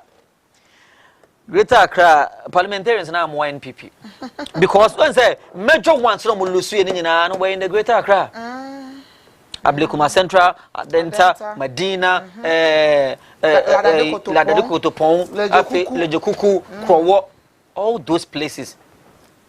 And it was and Crawford major people in the New Patriotic Party, but eventually they all lost. The only thing in Greater Accra, Ablekuma North, Ablekuma West, and Yasu Tumo, Ayawasu Central, Ayawasu West Ugon, Botiano English among film, Domikwabinya, or Kaikwe South, or Kaikwe Central, Tema Central, Tema West, Trobu, Amasaman and Wija. Okay, see Tema East there. Titles ni Kwate Glover, were losing the Then Eastern region, the one Abetifi, Abrim, Abuakwa North, Abuakwa South, Achiase, Akim Odam, Akim Swedru, Akuapim North, Akuapim South, Asen across Omansom, Asene across Omansom, Etiwa East, Etiwa West, Fantiakwa North, Fantiakwa South, Kade, Lower West Akim, Empraeso, New Joabin North, New Joabin South, in Koko, in Sauma Duaji, of Fonsia you be Okre, Suhum and Upper West Akim. Ashanti, Adansia Krofum, Adansia Sokwa, Afija Kwabre North, Afija Kwabre South, Afija Setre East, Ahafuano North, Ahafuano South East, Ahafuano South West, Asante Achim Central, Asante Achim North, Asante Achim South, Asokwa, Achuma Kwanguma, Achuma Ponwa, Achuma Wabieja North, Achuma Wabieja South, Bantama, Bekwai, Bosomtwe Frehon, Efidiasa Sokore, Edreso, Joabin, Kumawu, Kwabre East, Kwadaso, Mampon, Manshia North, Manshia South, Manswe Dubia, Manson Kwanta, Inshiaeso, Insuta Kwaman Beposo, Obuasi East, Obuasi West, Odotobri, Offenso North, Offenso South, Oforikrom, Ota for Swamming, and a Subin. In a half, they want a Sunafo North, a Sutifi North, Tano North, and a Tano South. In Bono region, Brekum East, Brekum West, Doma Central, Doma East, Sunyani East, and a Sunyani West. 123 na media maono. Nana. Dia ka. Ade ne de ase ne daye ya akoso na ye pitri but daye nyankoso ye. Daye nyankoso ye. Daye de egusoso. Daye nyankoso ye. Egusoso ye nyanya ne but nana ye be homeso sa break kakra. Ye be homeso kakra ye be homeso kakra enche. Ye be san ababiom na ye de ne aka nyina e de abramo sa na ye twen abato komisan yi de. Otwen mu an egu ase ayi ayefo irenom na no mu hia ko hia ayefo kun na so mo fo ayi kresi ngo mo kan ye mu mra no ye be otwen mu an egu ntinu egu so aye te ha ye twen se maami Jane ebe babo ntinu aka se sisi e de abro ayi puma kwan mu ntinu ode no mu nsem nyina eba abetudwa e de amaye ntinu ye homeso kakra enche abena ofa bia mene na ya ode ye be san aba ma kwan mu bio. Ascendicon, inabekam, miaro, endo, miaro, ejume, inabeye, miaro, endo, miaro, obrei, inabebo, miaro, endo, miaro, Ascend besini fire, ascend yara. Sina besini fire, sina besini fire, obrai besini fire, yaro, endo, yaro. Ascend besini fire, ascend yara. Sina besini fire,